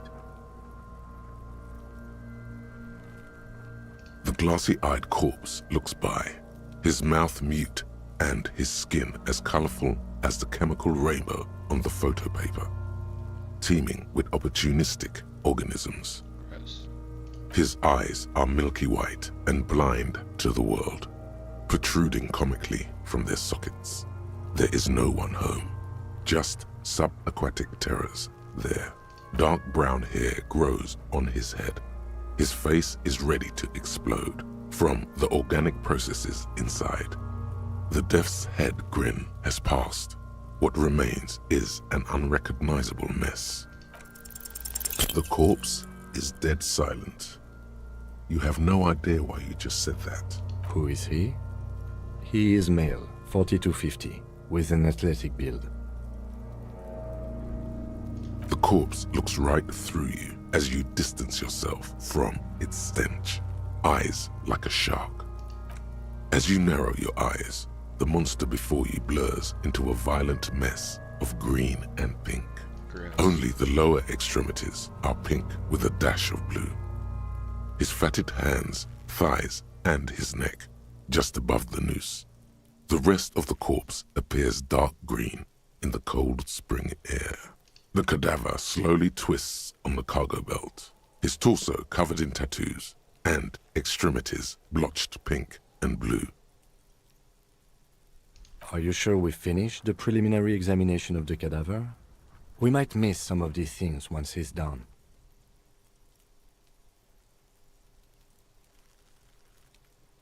The cadaver slowly twists on the cargo belt. The steel-reinforced belt presents a unique challenge. I brought chain cutters, but I don't see a good angle of approach to the belt. The cadaver is a good 1.2 meters up. Neither one of us can reach the belt without assistance. And even if we do, there's the question of cutting it. An acrobatic maneuver would solve this situation. Nothing can go wrong with a good maneuver.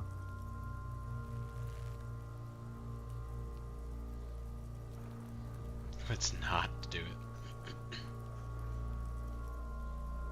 I have thought of that, yes. But the tire tracks would compromise the scene. Any prints would become illegible. That's if we get it through the hole in the fence. Also, my MC has a sloped roof. It's a sports model.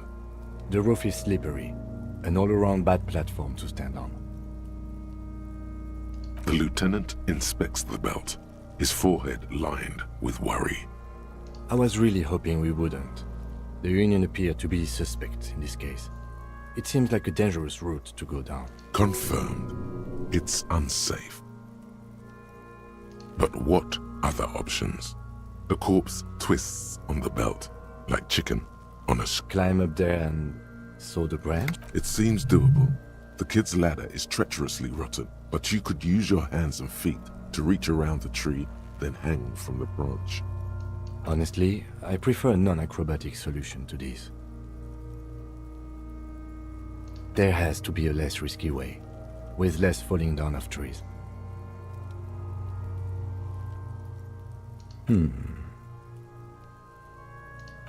Yes, we do. Someone else? You mean like the police? Someone already did. You know who came? We did. Because we have made bad life decisions. True. I know words. it's hard, but I assure you, the others won't come to help us. And we have a growing sanitary concern here. We need to get him down. Okay, they do have the tools and the men. And since it looks like they put him there... Okay, let's do it in the lousy, dangerous way. From the gates, by negotiating or fighting. Or we can try the secret route we found, where your cloak is. It looked doable. To the gates. Let's fight, I say. Secret path, secret path, secret path. I mean, I would have done the secret path, but, you know, I kind of futzed that one a few times, so.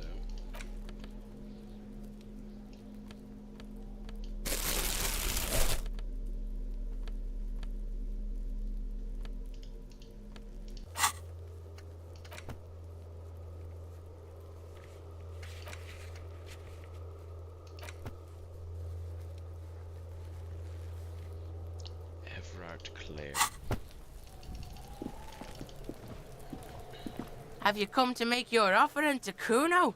Please, don't waste time. Don't listen to them. You can pay tribute to... Oh my god, I still can't interact with him. Oh.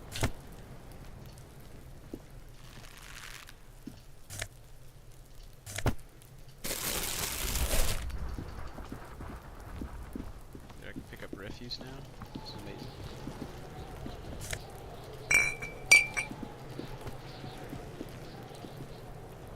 Yes? No, get out of the way.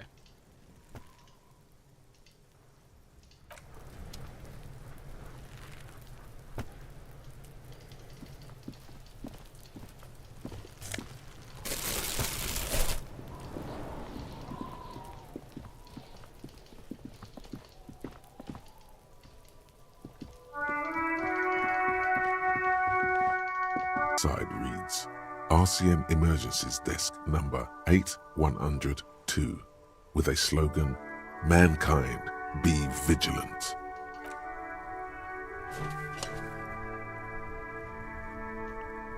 The box seems happy. Eat shit pig, fucked by the coon, and St. G with a crown have been scribbled on it. Jenny is a whore, and best set mailbox also. The mailbox does not know how to man up. It is an inanimate object.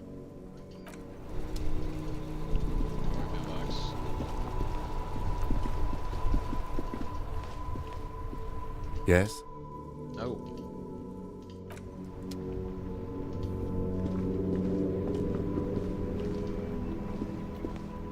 Hello again, officer? Oh, okay. Thanks for keeping me in the know, sir.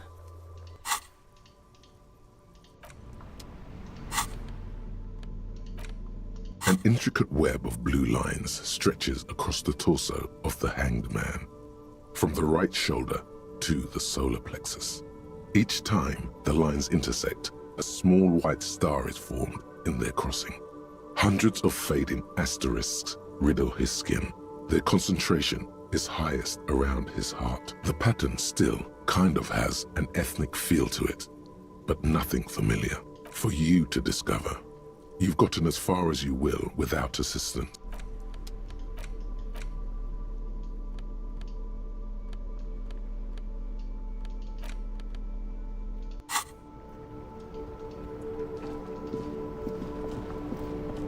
Hello again, my man. What's on your mind? I was hoping I could ask people about the photograph. Alright, so we're gonna go to the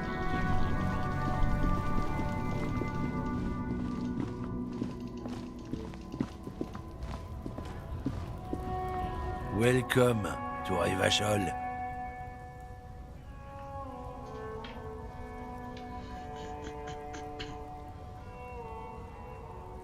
Don't you welcome to Revachol me.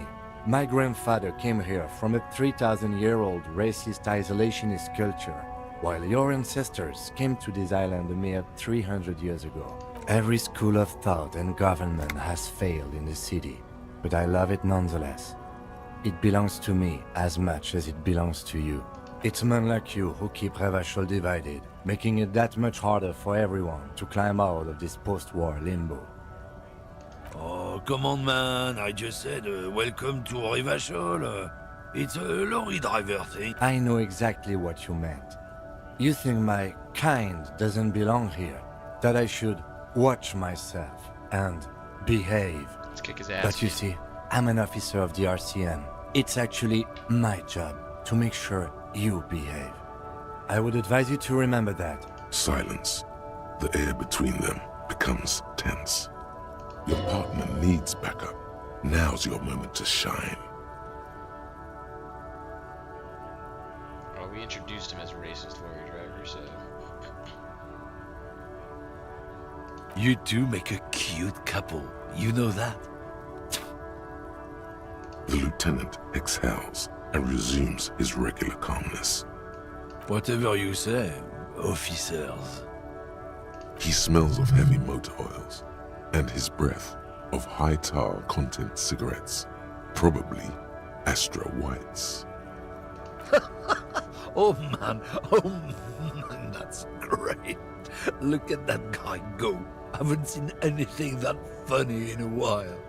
God damn. Thanks for that, but no, it's not mine. It's about biological determinism, natural law, the sorting of the races.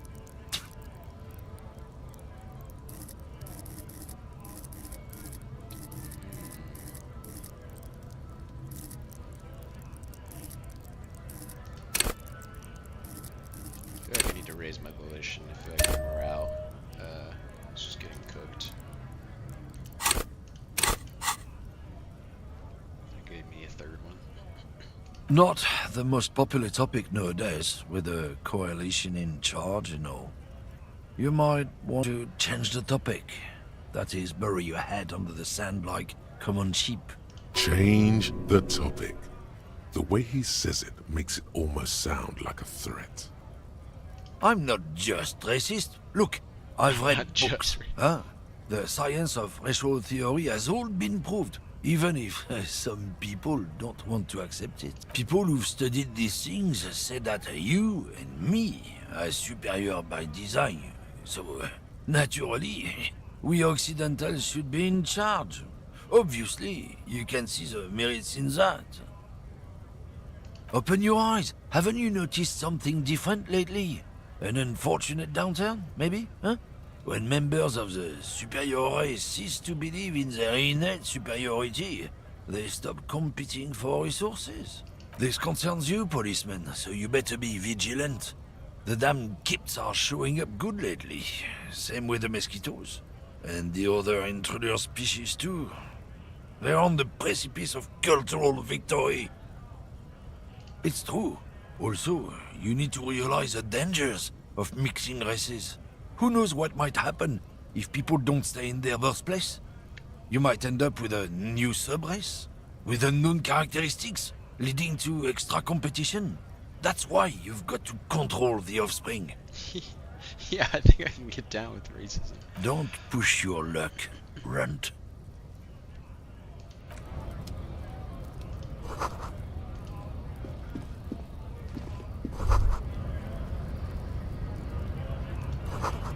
Much hungrier than me. Get some magnesium.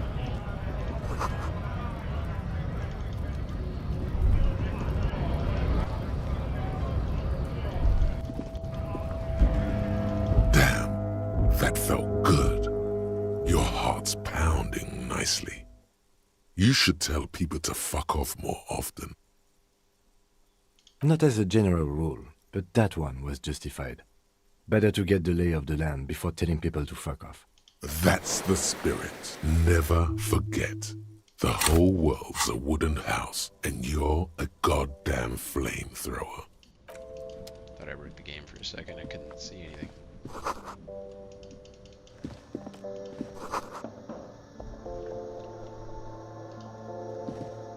The tear machine stands in the corner. A sign says, 1 bottle equals 10 cents. Your bottles clunk into the machine, and the money appears with a satisfying jingle. You're a richer man now. Yes.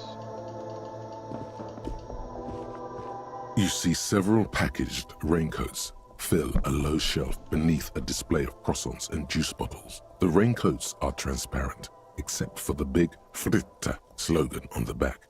The packages are small, discreet, sloppily stacked, making them easier to take unnoticed. No need to worry about knocking over a display. Dude, we ball. Let's go. The girl delves into the magazine. Hair covering her face, vision obscured. She cannot see your hand. Down onto one knee, pretending to do up a shoelace. Take a loose package from the bottom. Slip it in the old sleeve. The girl doesn't notice a thing.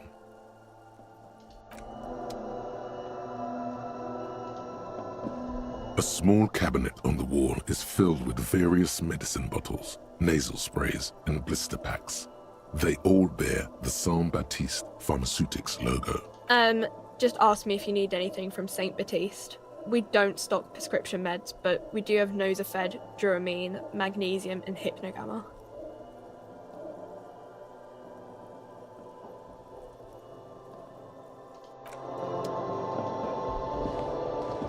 A colorful display of cigarettes and alcohol bottles line the shop wall, inviting you closer. The bottles wink at you in the light. The smokes too glitter in their wrapping. It's like looking into a kind of heaven. Your knees are weak. There, in that dark green glass, all in vain.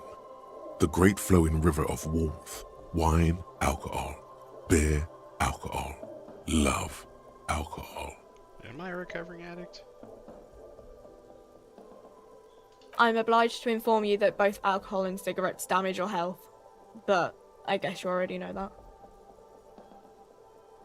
No, Frit only sells legal drugs, like the law says.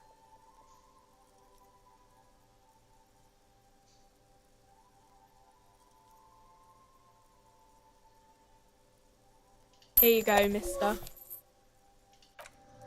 Alright, let's buy the cigarettes. Maybe we can bribe Kuno.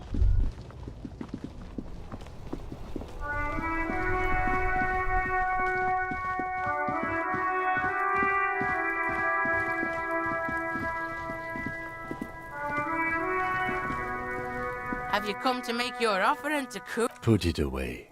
The information here isn't worth it. Back off, fuck eyes! Kuno is a man. Kuno can smoke if he wants.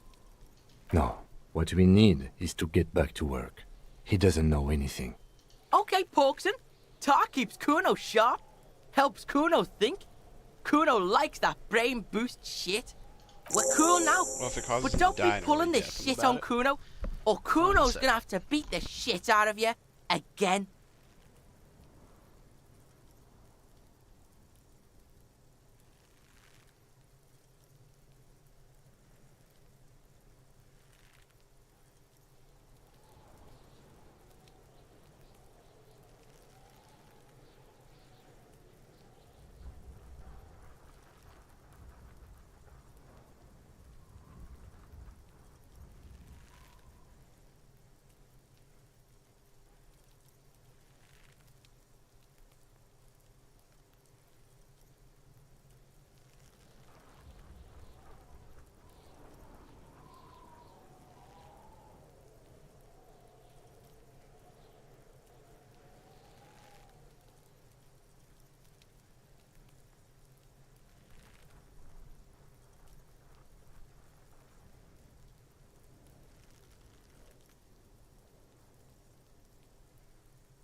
fuck about it.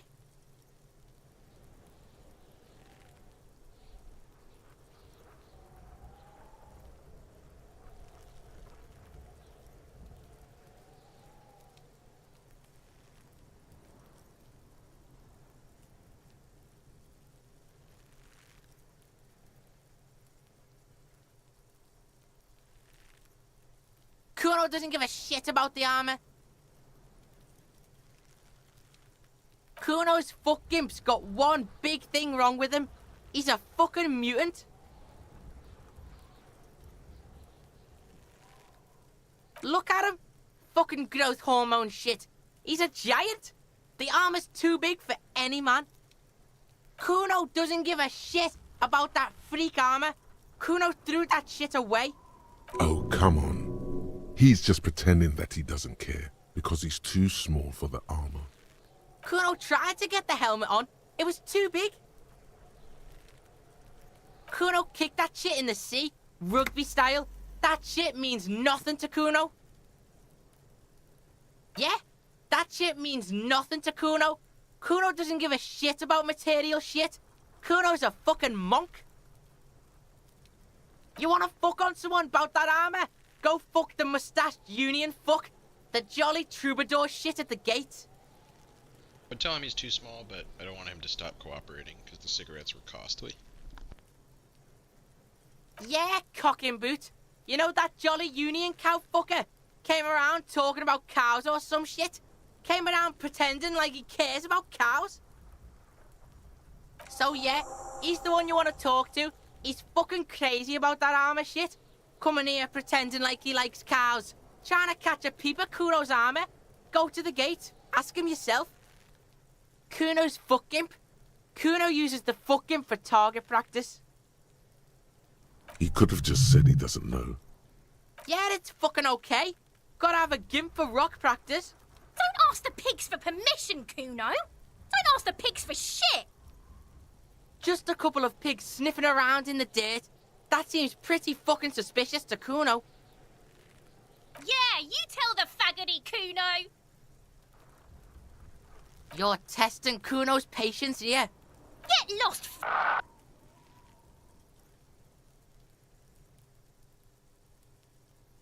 Figure out what's going on with this kid? Oh boy. Right, pig. This is where Kuno plays with his little wooden choo-choo. Fuck do you want with it? Yeah, Kuno doesn't know shit about that. That shit is beneath Kuno. Listen, listen. Kuno doesn't care about this small-time shit. Just listen.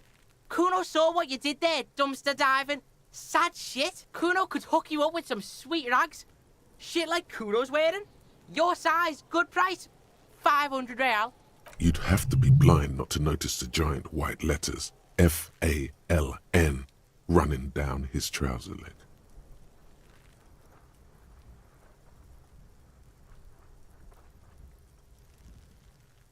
Look, Kuno ain't seen shit lying around, except for that up there. Now, you want performance gear or not, Grandpa? The lieutenant remains silent, but his expression couldn't say, "I told you so," any louder. Whatever. Kuno was trying to help you, but you're too fat for fouling anyway, pig. The fuck? A mug in the trash? Is this about the fucking clothes again? This is adequate depiction. Oh no. Yeah, back out of this shit with Kuno. Back out and take your fat ass with you. No, it's not fucking Kuno's. It's ancient. Look at it. He thinks you're fucking fool, Kuno. He says you climbed the ladder up to your magic tree house. Get the fuck out of here, pig. Kuno doesn't have a magic tree house. Dunno. Keep that gardener used to work there. Yeah, that's what Kuno said. She couldn't handle the heat, so she took off. Kuno can take it. Shit's nothing to Kuno. Look it up in the library. Kuno's not a fucking dictionary. Fucking small brain. Kuno means the gardener, alright? Look, Kuno doesn't explain shit. Kuno just says shit.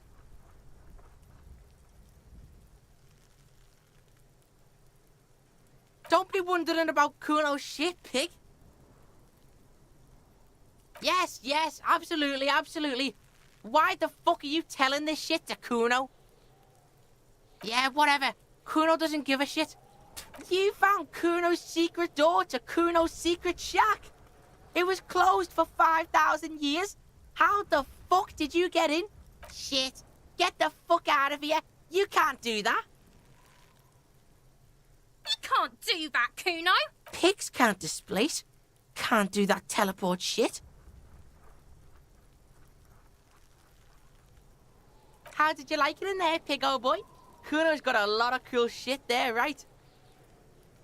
It's a vitamin, pig. Don't you know anything? Yeah, it's the mag. You fucking need that shit to stay on top of your game. Kuno goes through like a tube a day, rips mag like a motherfucker, and you could use a bottle. Oh, don't teach him, Kuno. He's gonna use it against you, Kuno. You're not getting this, pig. It completely takes away the hangover. It's like you didn't do anything. Like you stayed home playing with your choo-choo. Fuck you, pig. Don't do mag. You're gonna OD and you're gonna fucking die. Oh, that? Kuno decapitates pigs. That's just a Kuno demo tape.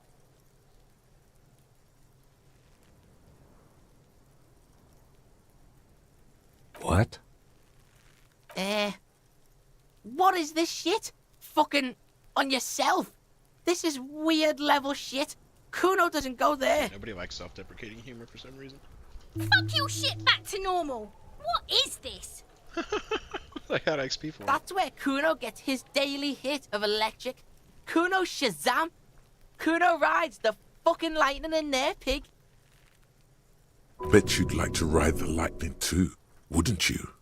You feel tired and old, but you could have that sparkle in your eyes.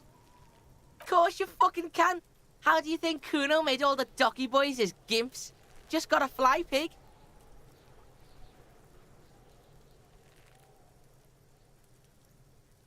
Kuno knows. Kuno and C saw you shit yourself. It's okay, pig. Not everyone can face the fear Kuno style.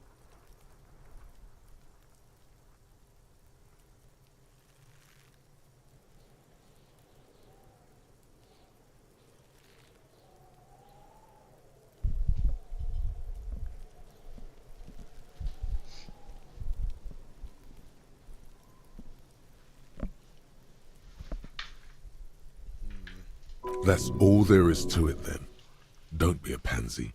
Just jump. Well, if I was a physical instrument, maybe. But savoir-faire, no good. Good call, Pigmeister. Don't come and talk to Kuno about his kingdom. Kuno doesn't fucking care. Alright, well, contrary to Kim's beliefs, we did gain a couple of valuable pieces of information, and we learned that the gardener works in the garden, and that we can ask the harbor dude about cows and all. Hello again, officer. How are things? Of course. Where to? No problem.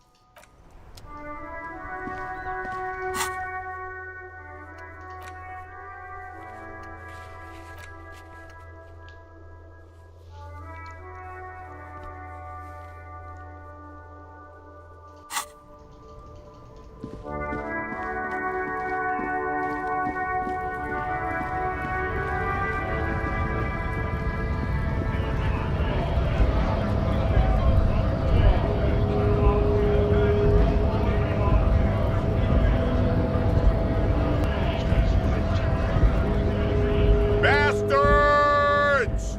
We have a right to work!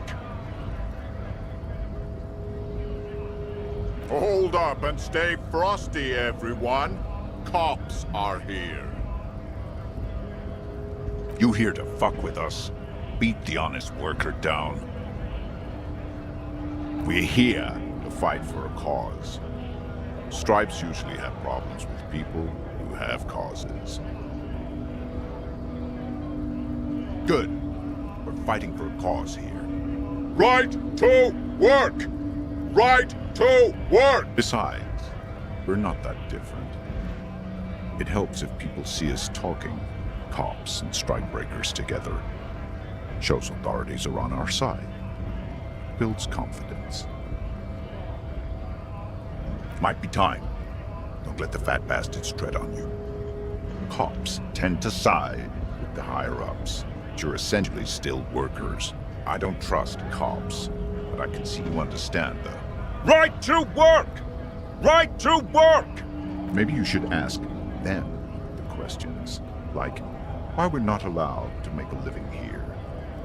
Shame on you! We have families to feed, you piece of shit. So do we, Scott.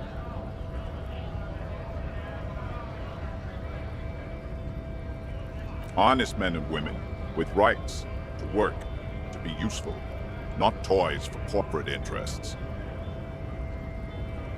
We came here to help the harbor run smoothly in time of crisis. If union fucks don't want work, they ought to let in those who do want. I have a question. Why do all these men follow your leadership?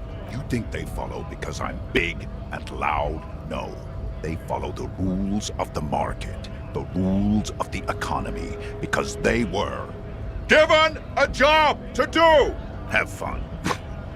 Union shits are on full strike. Don't think they're going to let you through the gates. I'm trying to meet their fat boss. I know nothing about a murder. Wouldn't put it past these harbor bugs. They'd do anything to stay alive. Right to work! It's doing nothing. You should bring backup, open up the gates for us. Blockading gainful employment for workers is a crime. We are not picking a side in this just yet, sir. Pity. Let us work! We were promised work. We'd be in there, working, if the bastards hadn't shut the gates. Main gate's locked. Would take heavy ordnance to bust it open. Could try to get in through the secretary's office. Door's locked.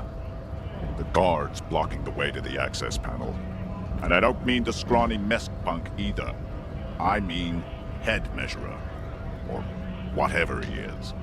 Huge Seminese guy standing up there on the overhead passage. Won't let anyone by. The access panel is right behind him. Bad. Standing on a narrow bridge, he's got a strategically advantageous position.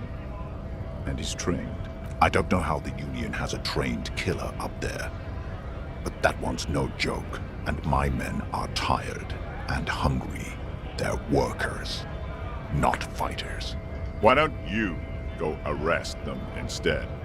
I'm sure they've done plenty of criminal shit. They have that look. It would be better for the neighborhood if you went home, at least for now. If you can't get in anyway. No! They will give up eventually. Or get drunk. Leave the button unguarded. Then we charge. When a bunch of ungrateful, lazy cockroaches can't get their act together, decide to block honest work for other people. Beats me. They mumble about boardrooms and workers' rights, while we have the right to work!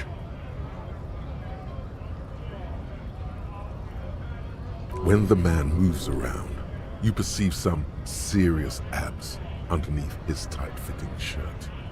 This man is in shape. There's something odd in the way he carries himself. His set of clothing looks vaguely mismatched.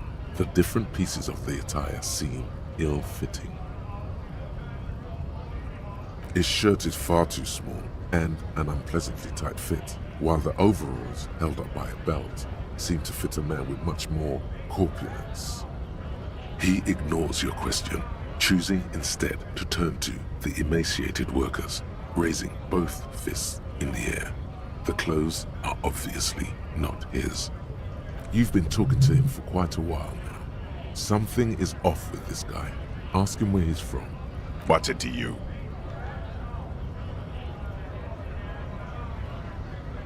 Big mess caused by union greed.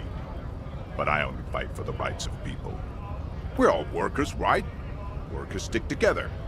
Came from the eminent domain, in Jamrock. Backgrounds in odd jobs, heavy lifting, cargo hauling, bouncer work. I know the drill.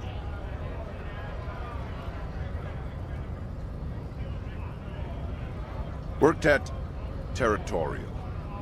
Ring a bell? We're done here. I have a strike to break. Right to work! Right to... Things are busy enough. You're going to waste less of my time? The hulking man oozes. Right to work! This guy's not scared.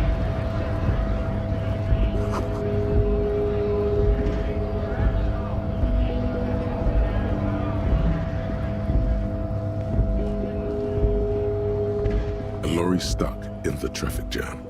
This big, heavy Grad-made machine is well kept for such an old machine. The windows are clear. They've been recently washed.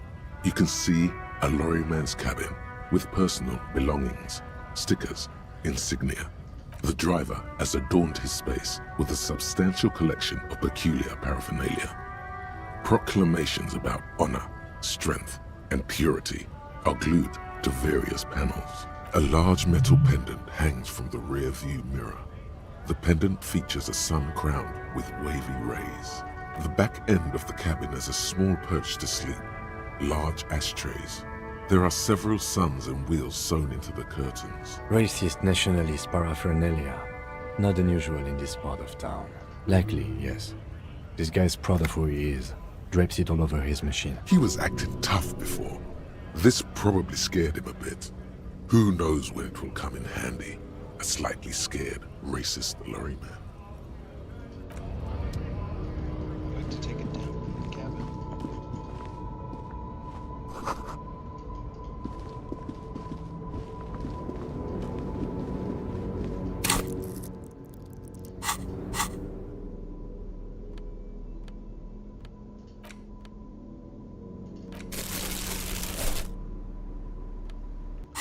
Yeah, this is certainly a look.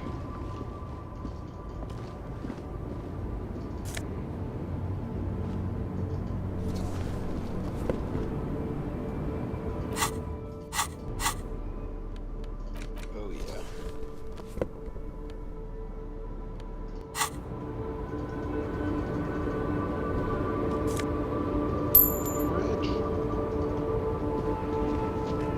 The small, wrinkled woman does not greet you. She nods along to something on her radio. A photograph is clutched in her hands, and there is a warm smile on her face. No response. Wherever this woman is, your words fail to reach her.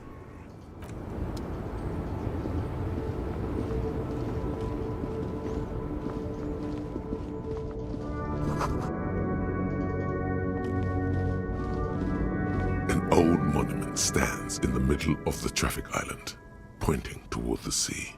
It looks as if it's been reassembled piece by piece, secured and mounted in the air with the aid of numerous ropes and rods. A silver plaque on the statue's pedestal reads, "I am Philip III, the Squanderer, the greatest of the Philippian kings of Revachol, son of Philip II, the opulent, father of Philip IV, the insane." As you look up, you notice something about the statue.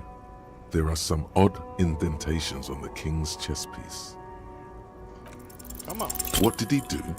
You have no idea what you did a week ago. How would you know what this guy did many centuries ago? High above you, the king stands triumphantly oblivious to your memory trouble. Something with great kinetic energy seems to have impacted the cuirass, around where the heart is. A bullet? The monument stands high above you, mute and indifferent to your sightings.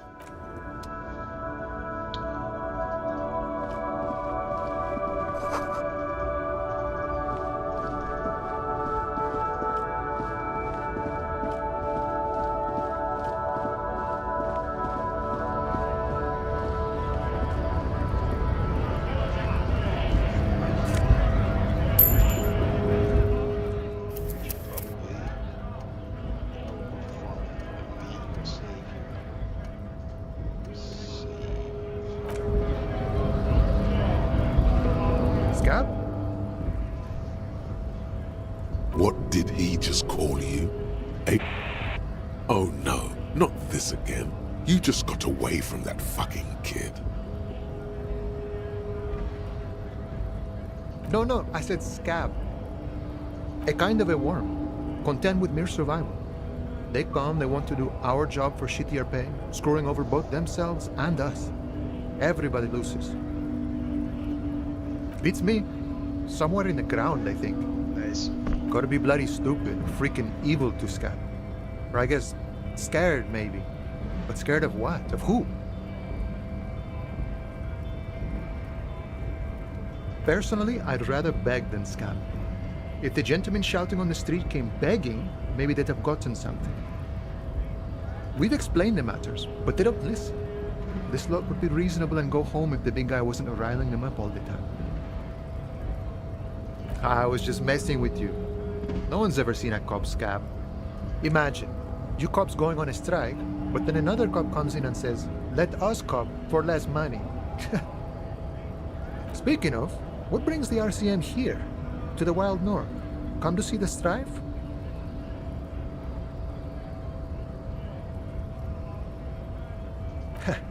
The little boy had the good on his promise, to get me into trouble. To sick the pigs on me, pardon the choice of words, not mine. What happened?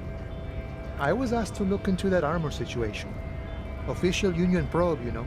Track it down, see who took it. Did you? At first I thought, why not? Maybe the pieces can feed the strike. Buy us a few more days under the sun, you know? So I went to this boy. He said he'll make me his prison bitch. He's got eyes everywhere, the cops in his pocket, and he's the king of Jamrock. Serves me right for doing menial footwork. I dropped that probe right then and there, and it still got me into trouble. One bad move is all it takes. It's a minor nuisance. It's all good. He thinks, not yet. Better to get this business out of the way. Sweeter then. I learned that people don't want to talk to a drunk union man about some armor. What else? Not much. Technical stuff mostly. That was the interesting part. I did some research into this armadura. Let's say I have friends at the library. I didn't get into the material science, just how it comes off. How does it come off? In parts. 4 in total. The helmet was the first to go. The kid says he tore it off and kicked it into the sea. I believe him. The boots were still on the guy last I saw. Too hard to remove. So, as I count, there are 2 parts missing. The gauntlets and the cuirass. This is where I left off. Too much hassle. More like a job for some militia.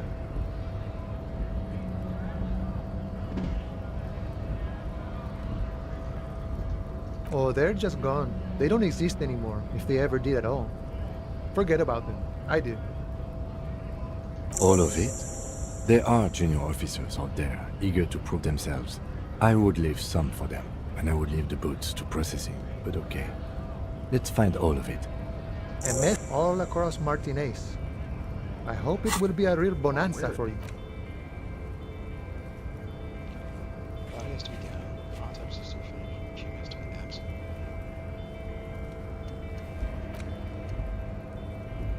Take yourself out. Yes.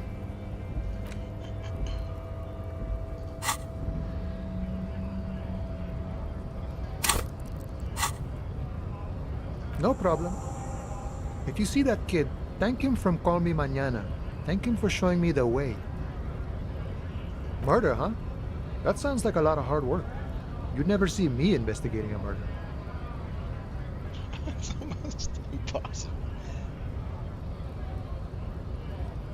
Of course, Policia. It wasn't me. You can rule me out. Easier that way. Body still hanging in the tree? Hey, that's a rough pickle. Can't help you with that, sorry.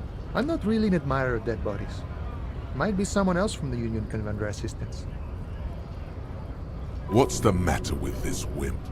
Is he obstructing justice? I don't operate in that capacity. I'm not a granter of passage.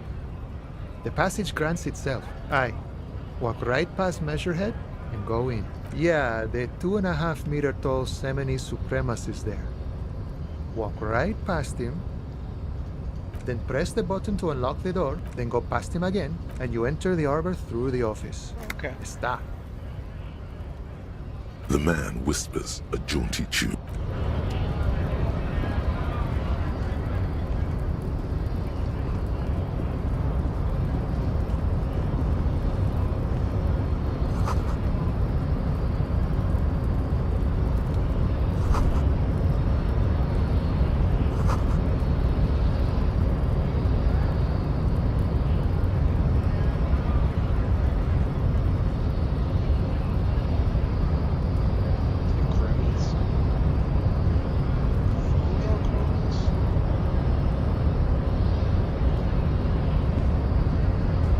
Body betrays your degeneracy.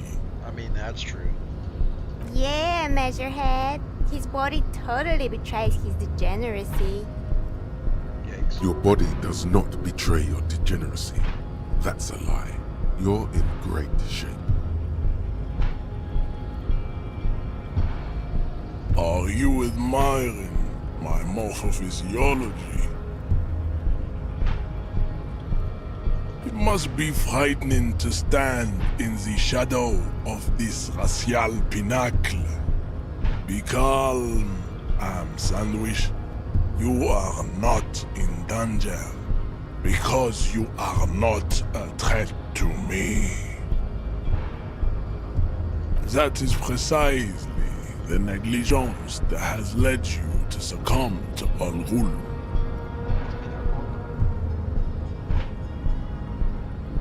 You reek of it. An invisible sword of Al Ghul emerges from your throat. You cannot see it, but others can. It is making the woman in my company sick.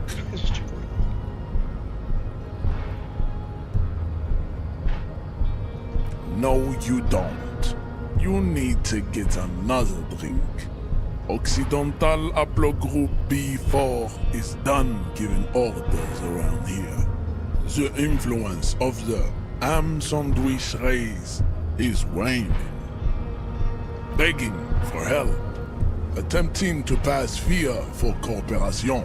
How far the Occidental Haplogroup has fallen. You were once a noble and powerful race. You gave the world eugenics, electricity, and powerful weapons of war like missiles and aerostatic aircraft. You made great gains in metallurgy, race theory, and statecraft. You dominated lesser cultures, like the deformed Hemians and the inexplicably potato-obsessed Khoikos. But now your ascent to the genetic summit has halted. You are obsessed with sadness and with frivolous pop culture. You will be superseded. Isn't that right, babe? It is, baby, yeah. You know it. There is a button right behind him, just out of reach. It must be the one that opens the door to the harbor. This man is not budging. Let's hope his superiors inside are more cooperative.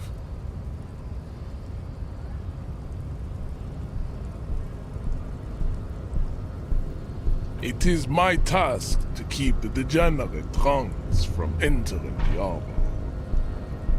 Dude, let's go kung fu on his ass. Oh no. That is right. You should leave the stage of history with dignity by inviting the other races to a great world war. Bring your troops to the Seminine Islands and to Boogie Street, and we will pulverize you. When you are gone, we will build a museum for you. The walls will be lined with bottles of Al Ghul, your beloved beverage. Inside, we will store the odes to homosexuality you call art, and your microcephalic skulls. This is your chance. He's talking. Rip into him with a punch and catch him off guard. No, don't rip into anyone. You're sensitive. Remember? Communicate. Subscribe to his advanced race theory. Ooh. Bro, let's go. Come on. Yes!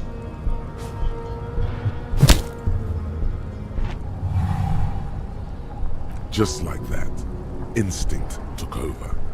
A solid strike straight into the cartilage. You could swear you felt the soft palate break. The man is reeling, gasping for air. Time stands still around you. In the distance, the sounds of the harbor are falling silent. All you hear is a small gurgling sound as a trickle of blood appears on the man's lip. Now's the time for a spin kick. He expects the 1-2, not the 1-360. No, don't be a fucking ballerina. Rip into him. Right hook. Get intimate with him. Bring the hurt closer. Alright, we gotta do a 360 spin kick. Let's go. If I slip, I release that. Yeah, that was fucking sick. That The was man awesome. lands with a dull thump, like a broken down puppet of muscles and sinew. For a moment, he still tries to keep his head up, dazed eyes looking at you with unimaginable surprise. To your left is the button. Be a racist. As you slam your fist on the button, the man collapses entirely, his head rolling to the side. Looks like you're the new measurehead now. No one is the new measurehead. Let's go before he gets up. Bad pass. But if I should say it from some violence.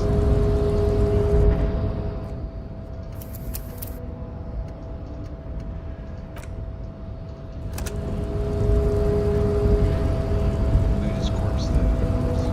The man is still knocked out. He breathes slowly and steadily. It'll take a few moments for him to recover. So you good, brother?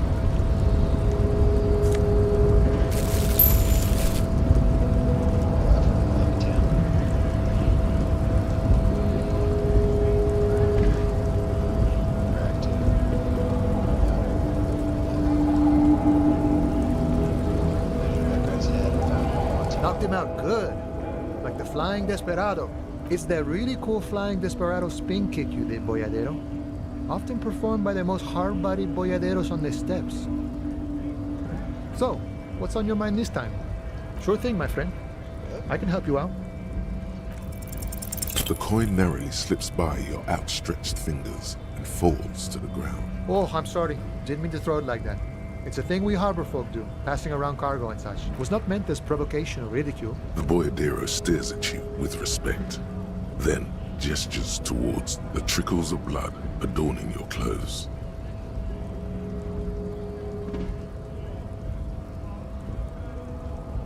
Right, always glad to help out the RCM. We're on the same branch, you and I.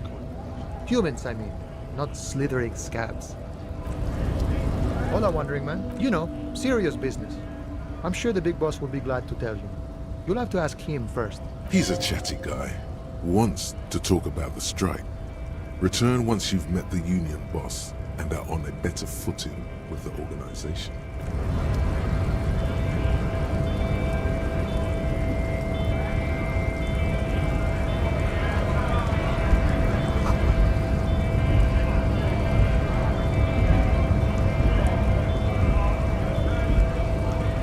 Went native on the chief, huh? Those ballerina antics were reckless. Should have just punched him in the throat again. Wrong. You did the right thing with Measurehead. The ballerina antics won you the fight. Let's talk about our right to work.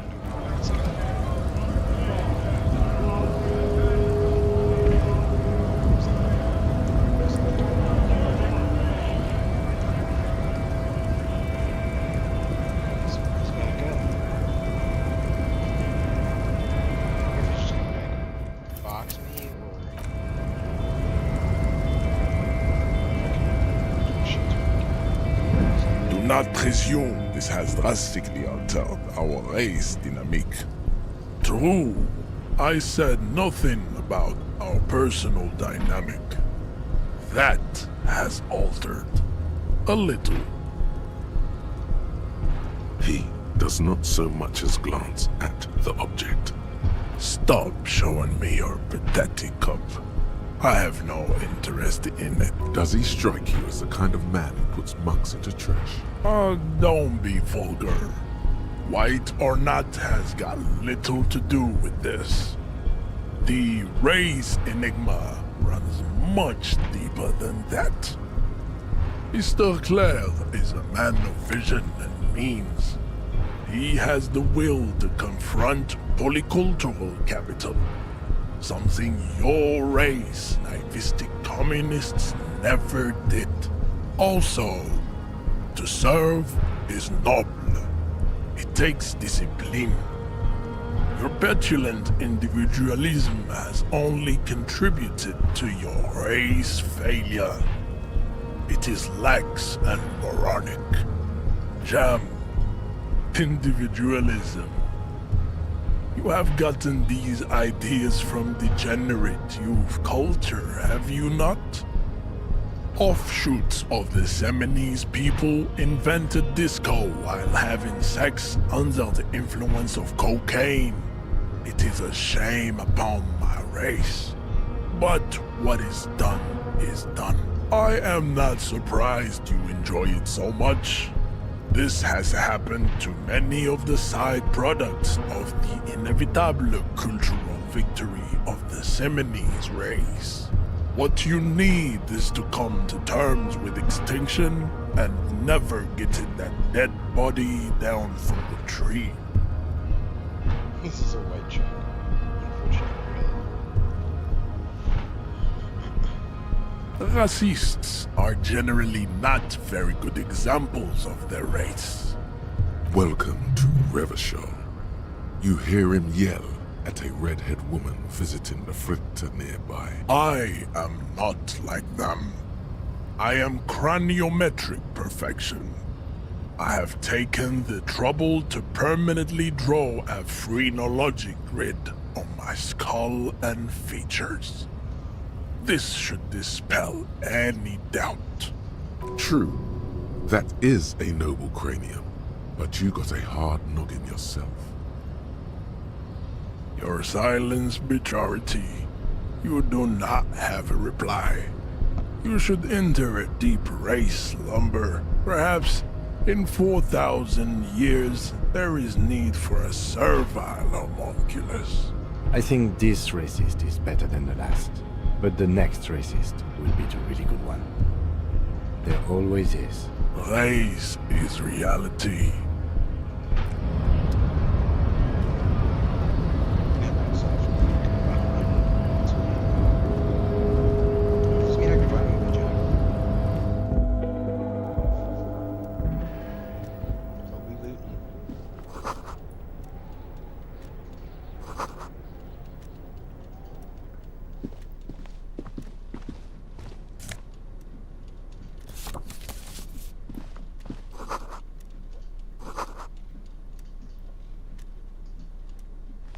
On second glance, someone has forgotten to properly close one of the drawers. It's unfortunate for the Union to just leave their paperwork lying around like this. The drawer opens smoothly. Inside is a well-organized selection of brown folders. Hundreds of documents containing logistical data. Two kinds of transactions stand out. Materials coming into Revachol from the outside world, from Muindi, Grad, and even Ilmara, and the same materials being handed over to companies inside Revachol, Kuron, Coal City. Everard,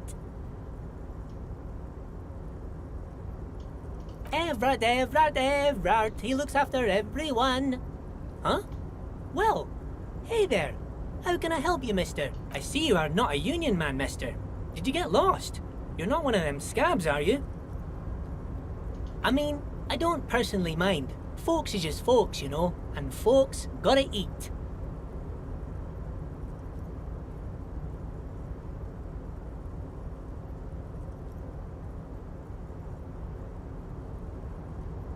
Just some of the other guys don't look too kindly on the scabbing kind, if you know what I mean, mister. Oh, I'm just making some covers for them containers here. Yes, I am, yes, I am. So it's easier for the crane operators to spot them. Sure, mister. About what? Most of the guys are down at the gates, keeping the scabs from coming in. We're on a strike. The whole union is. You don't have to work when you're on strike. Ha! We haven't worked for 2 months now. So no one is working? Not everyone is down there, of course.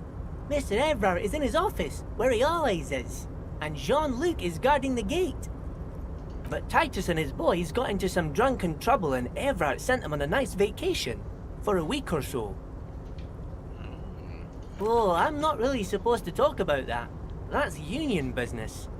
Him and his boys stirred up something in town. Probably drank too much and got into a fight or something. I heard Mr. Everett telling them to take some time off. I guess the boys got a bit too rowdy and had to let out some steam. Don't really know the details. That's just how boys are, you know. I haven't been in a fight since I was in middle school. Easy, Leo. Let's keep this under heart ease. I remember I was the runt of the class. The bigger boys always used to pick on me. You see, I had a bit of a temper back in the day. Flew off the handle like nobody's business. But Mr. Everett and his brother always came to help. Once they beat old Noel Becker so bad he needed stitches on his head. Noel never started another fight with anyone after this. Mr. Everard and Mr. Edgar are real nice guys, mister. You should go talk to Mr. Everard. I'm sure you'll be good friends. He's friends with everyone around here. Yes, everybody needs a job, and this is mine. I'm Leonard, by the way, Leonard Bellick, but everyone calls me Leo. I'm like Mr. Everett's right-hand man when Mr. Edgar is out of town, and Mr. Edgar's right-hand man when Mr. Everett is away. Actually, Miss Beaufort is the right-hand man, but she's a lady. Who is this, Miss Beaufort? A real pretty lady with a skin like those Douai Sucre candy bars my missus likes so much. Them are real nice to suckle on once the dinner is done and me and the missus sit down beside the radio. But I can't listen to the radio all the time. There's so much to do around here and I'm always busy keeping things running here. Yes, I am. Yes, I am. Yes, this place really seems to run like clockwork. Keep it up, Leo. Well, thanks a lot. Coming from you, it means a lot, really. Sometimes I feel some of the guys don't really get how much I bust my ass for them here.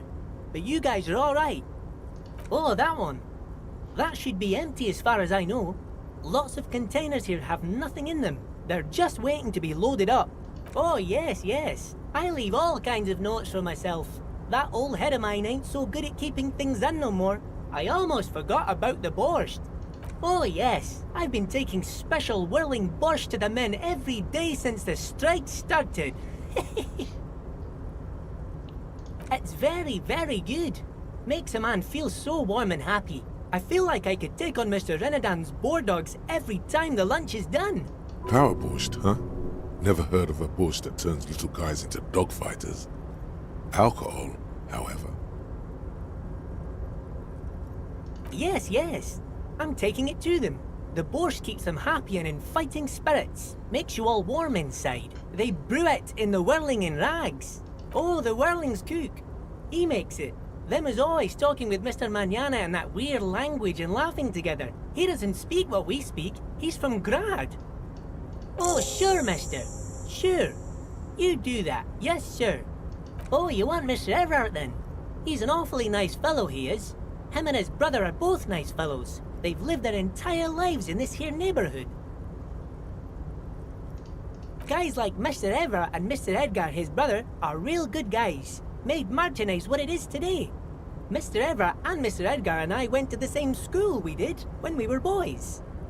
Oh, Mr. Everett is where he always is. In his office, of course. Bye-bye now.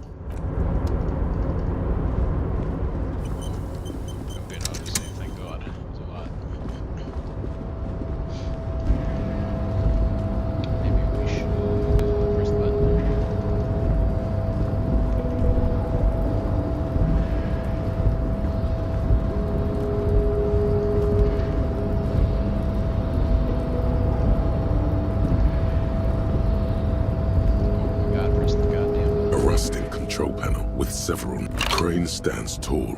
With a loud grind, the crane shifts overhead, moving a massive metal container through the air.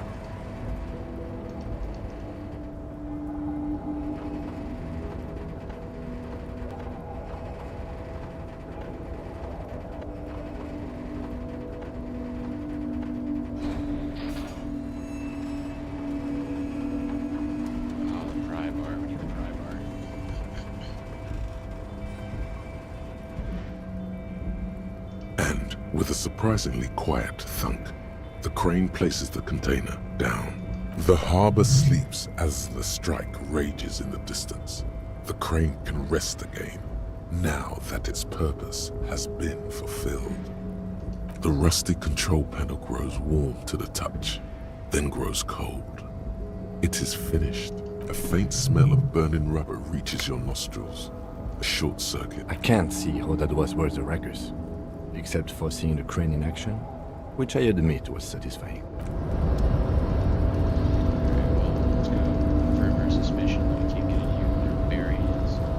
Before you stands a cargo container, just one of many in the yard. You do? Because I don't. There are a million containers here. Why are you fixating on this one? There may very well be, but we are not here to look for that. We are not here to interact with containers. We are here to get the body down from the tree. You attempt to turn the handle, to no avail. The doors seem to be mechanically locked. To your left, the lieutenant considers your actions. With some puzzlement, no reply. The knock produces a hollow ring of metal. Doesn't sound like there's anything inside the container. Persuade the door to open. There's a 3% chance. We gotta try it. Why are you trying to open a door with rhetoric? Because what wasn't an option? Are you satisfied, detective? No reply. The knock produces a hollow ring of metal. Doesn't. No reply. The knock produces a hollow ring of metal. Hobocop. Yeah, some trippy art. Technically, you wouldn't be a cop anymore, but a hobo. That would mean game over for the cop chapter of your adventures. But who knows where the hobo part takes you? To the bar? The old L'Assommoir? To the pier or the sewers? To Le Royaume, where for 300 years they interred the dead. You could plunder royalist. Sick. Get some Hobocop now.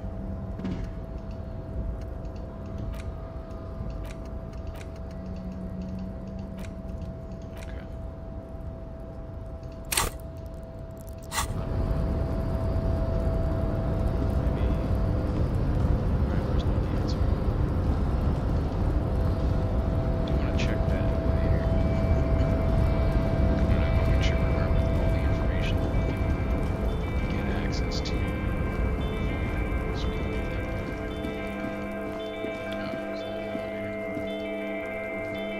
This is the night watchman's booth. The name on the door reads, René Arnaud. Listen, it's okay to take a few minutes, Diof. Sit down and have a breather. Wow. If you must. But please hurry. We are pretty easy to spot up here. Nothing incriminating catches your eye. The cabinets are clean and their sparse contents meticulously organized. There's a framed photograph on the table. Looks like the inhabitant is rather pedantic when it comes to order. It's a black and white photo of a young couple out in a street fair. The man, René, is dressed in a Royal Carabinier uniform. The girl is young and very pretty. Why did you take that picture of René? Fine, but let's move. I don't want to be seen snooping around here. Have a seat. Rest.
this is a good stopping point.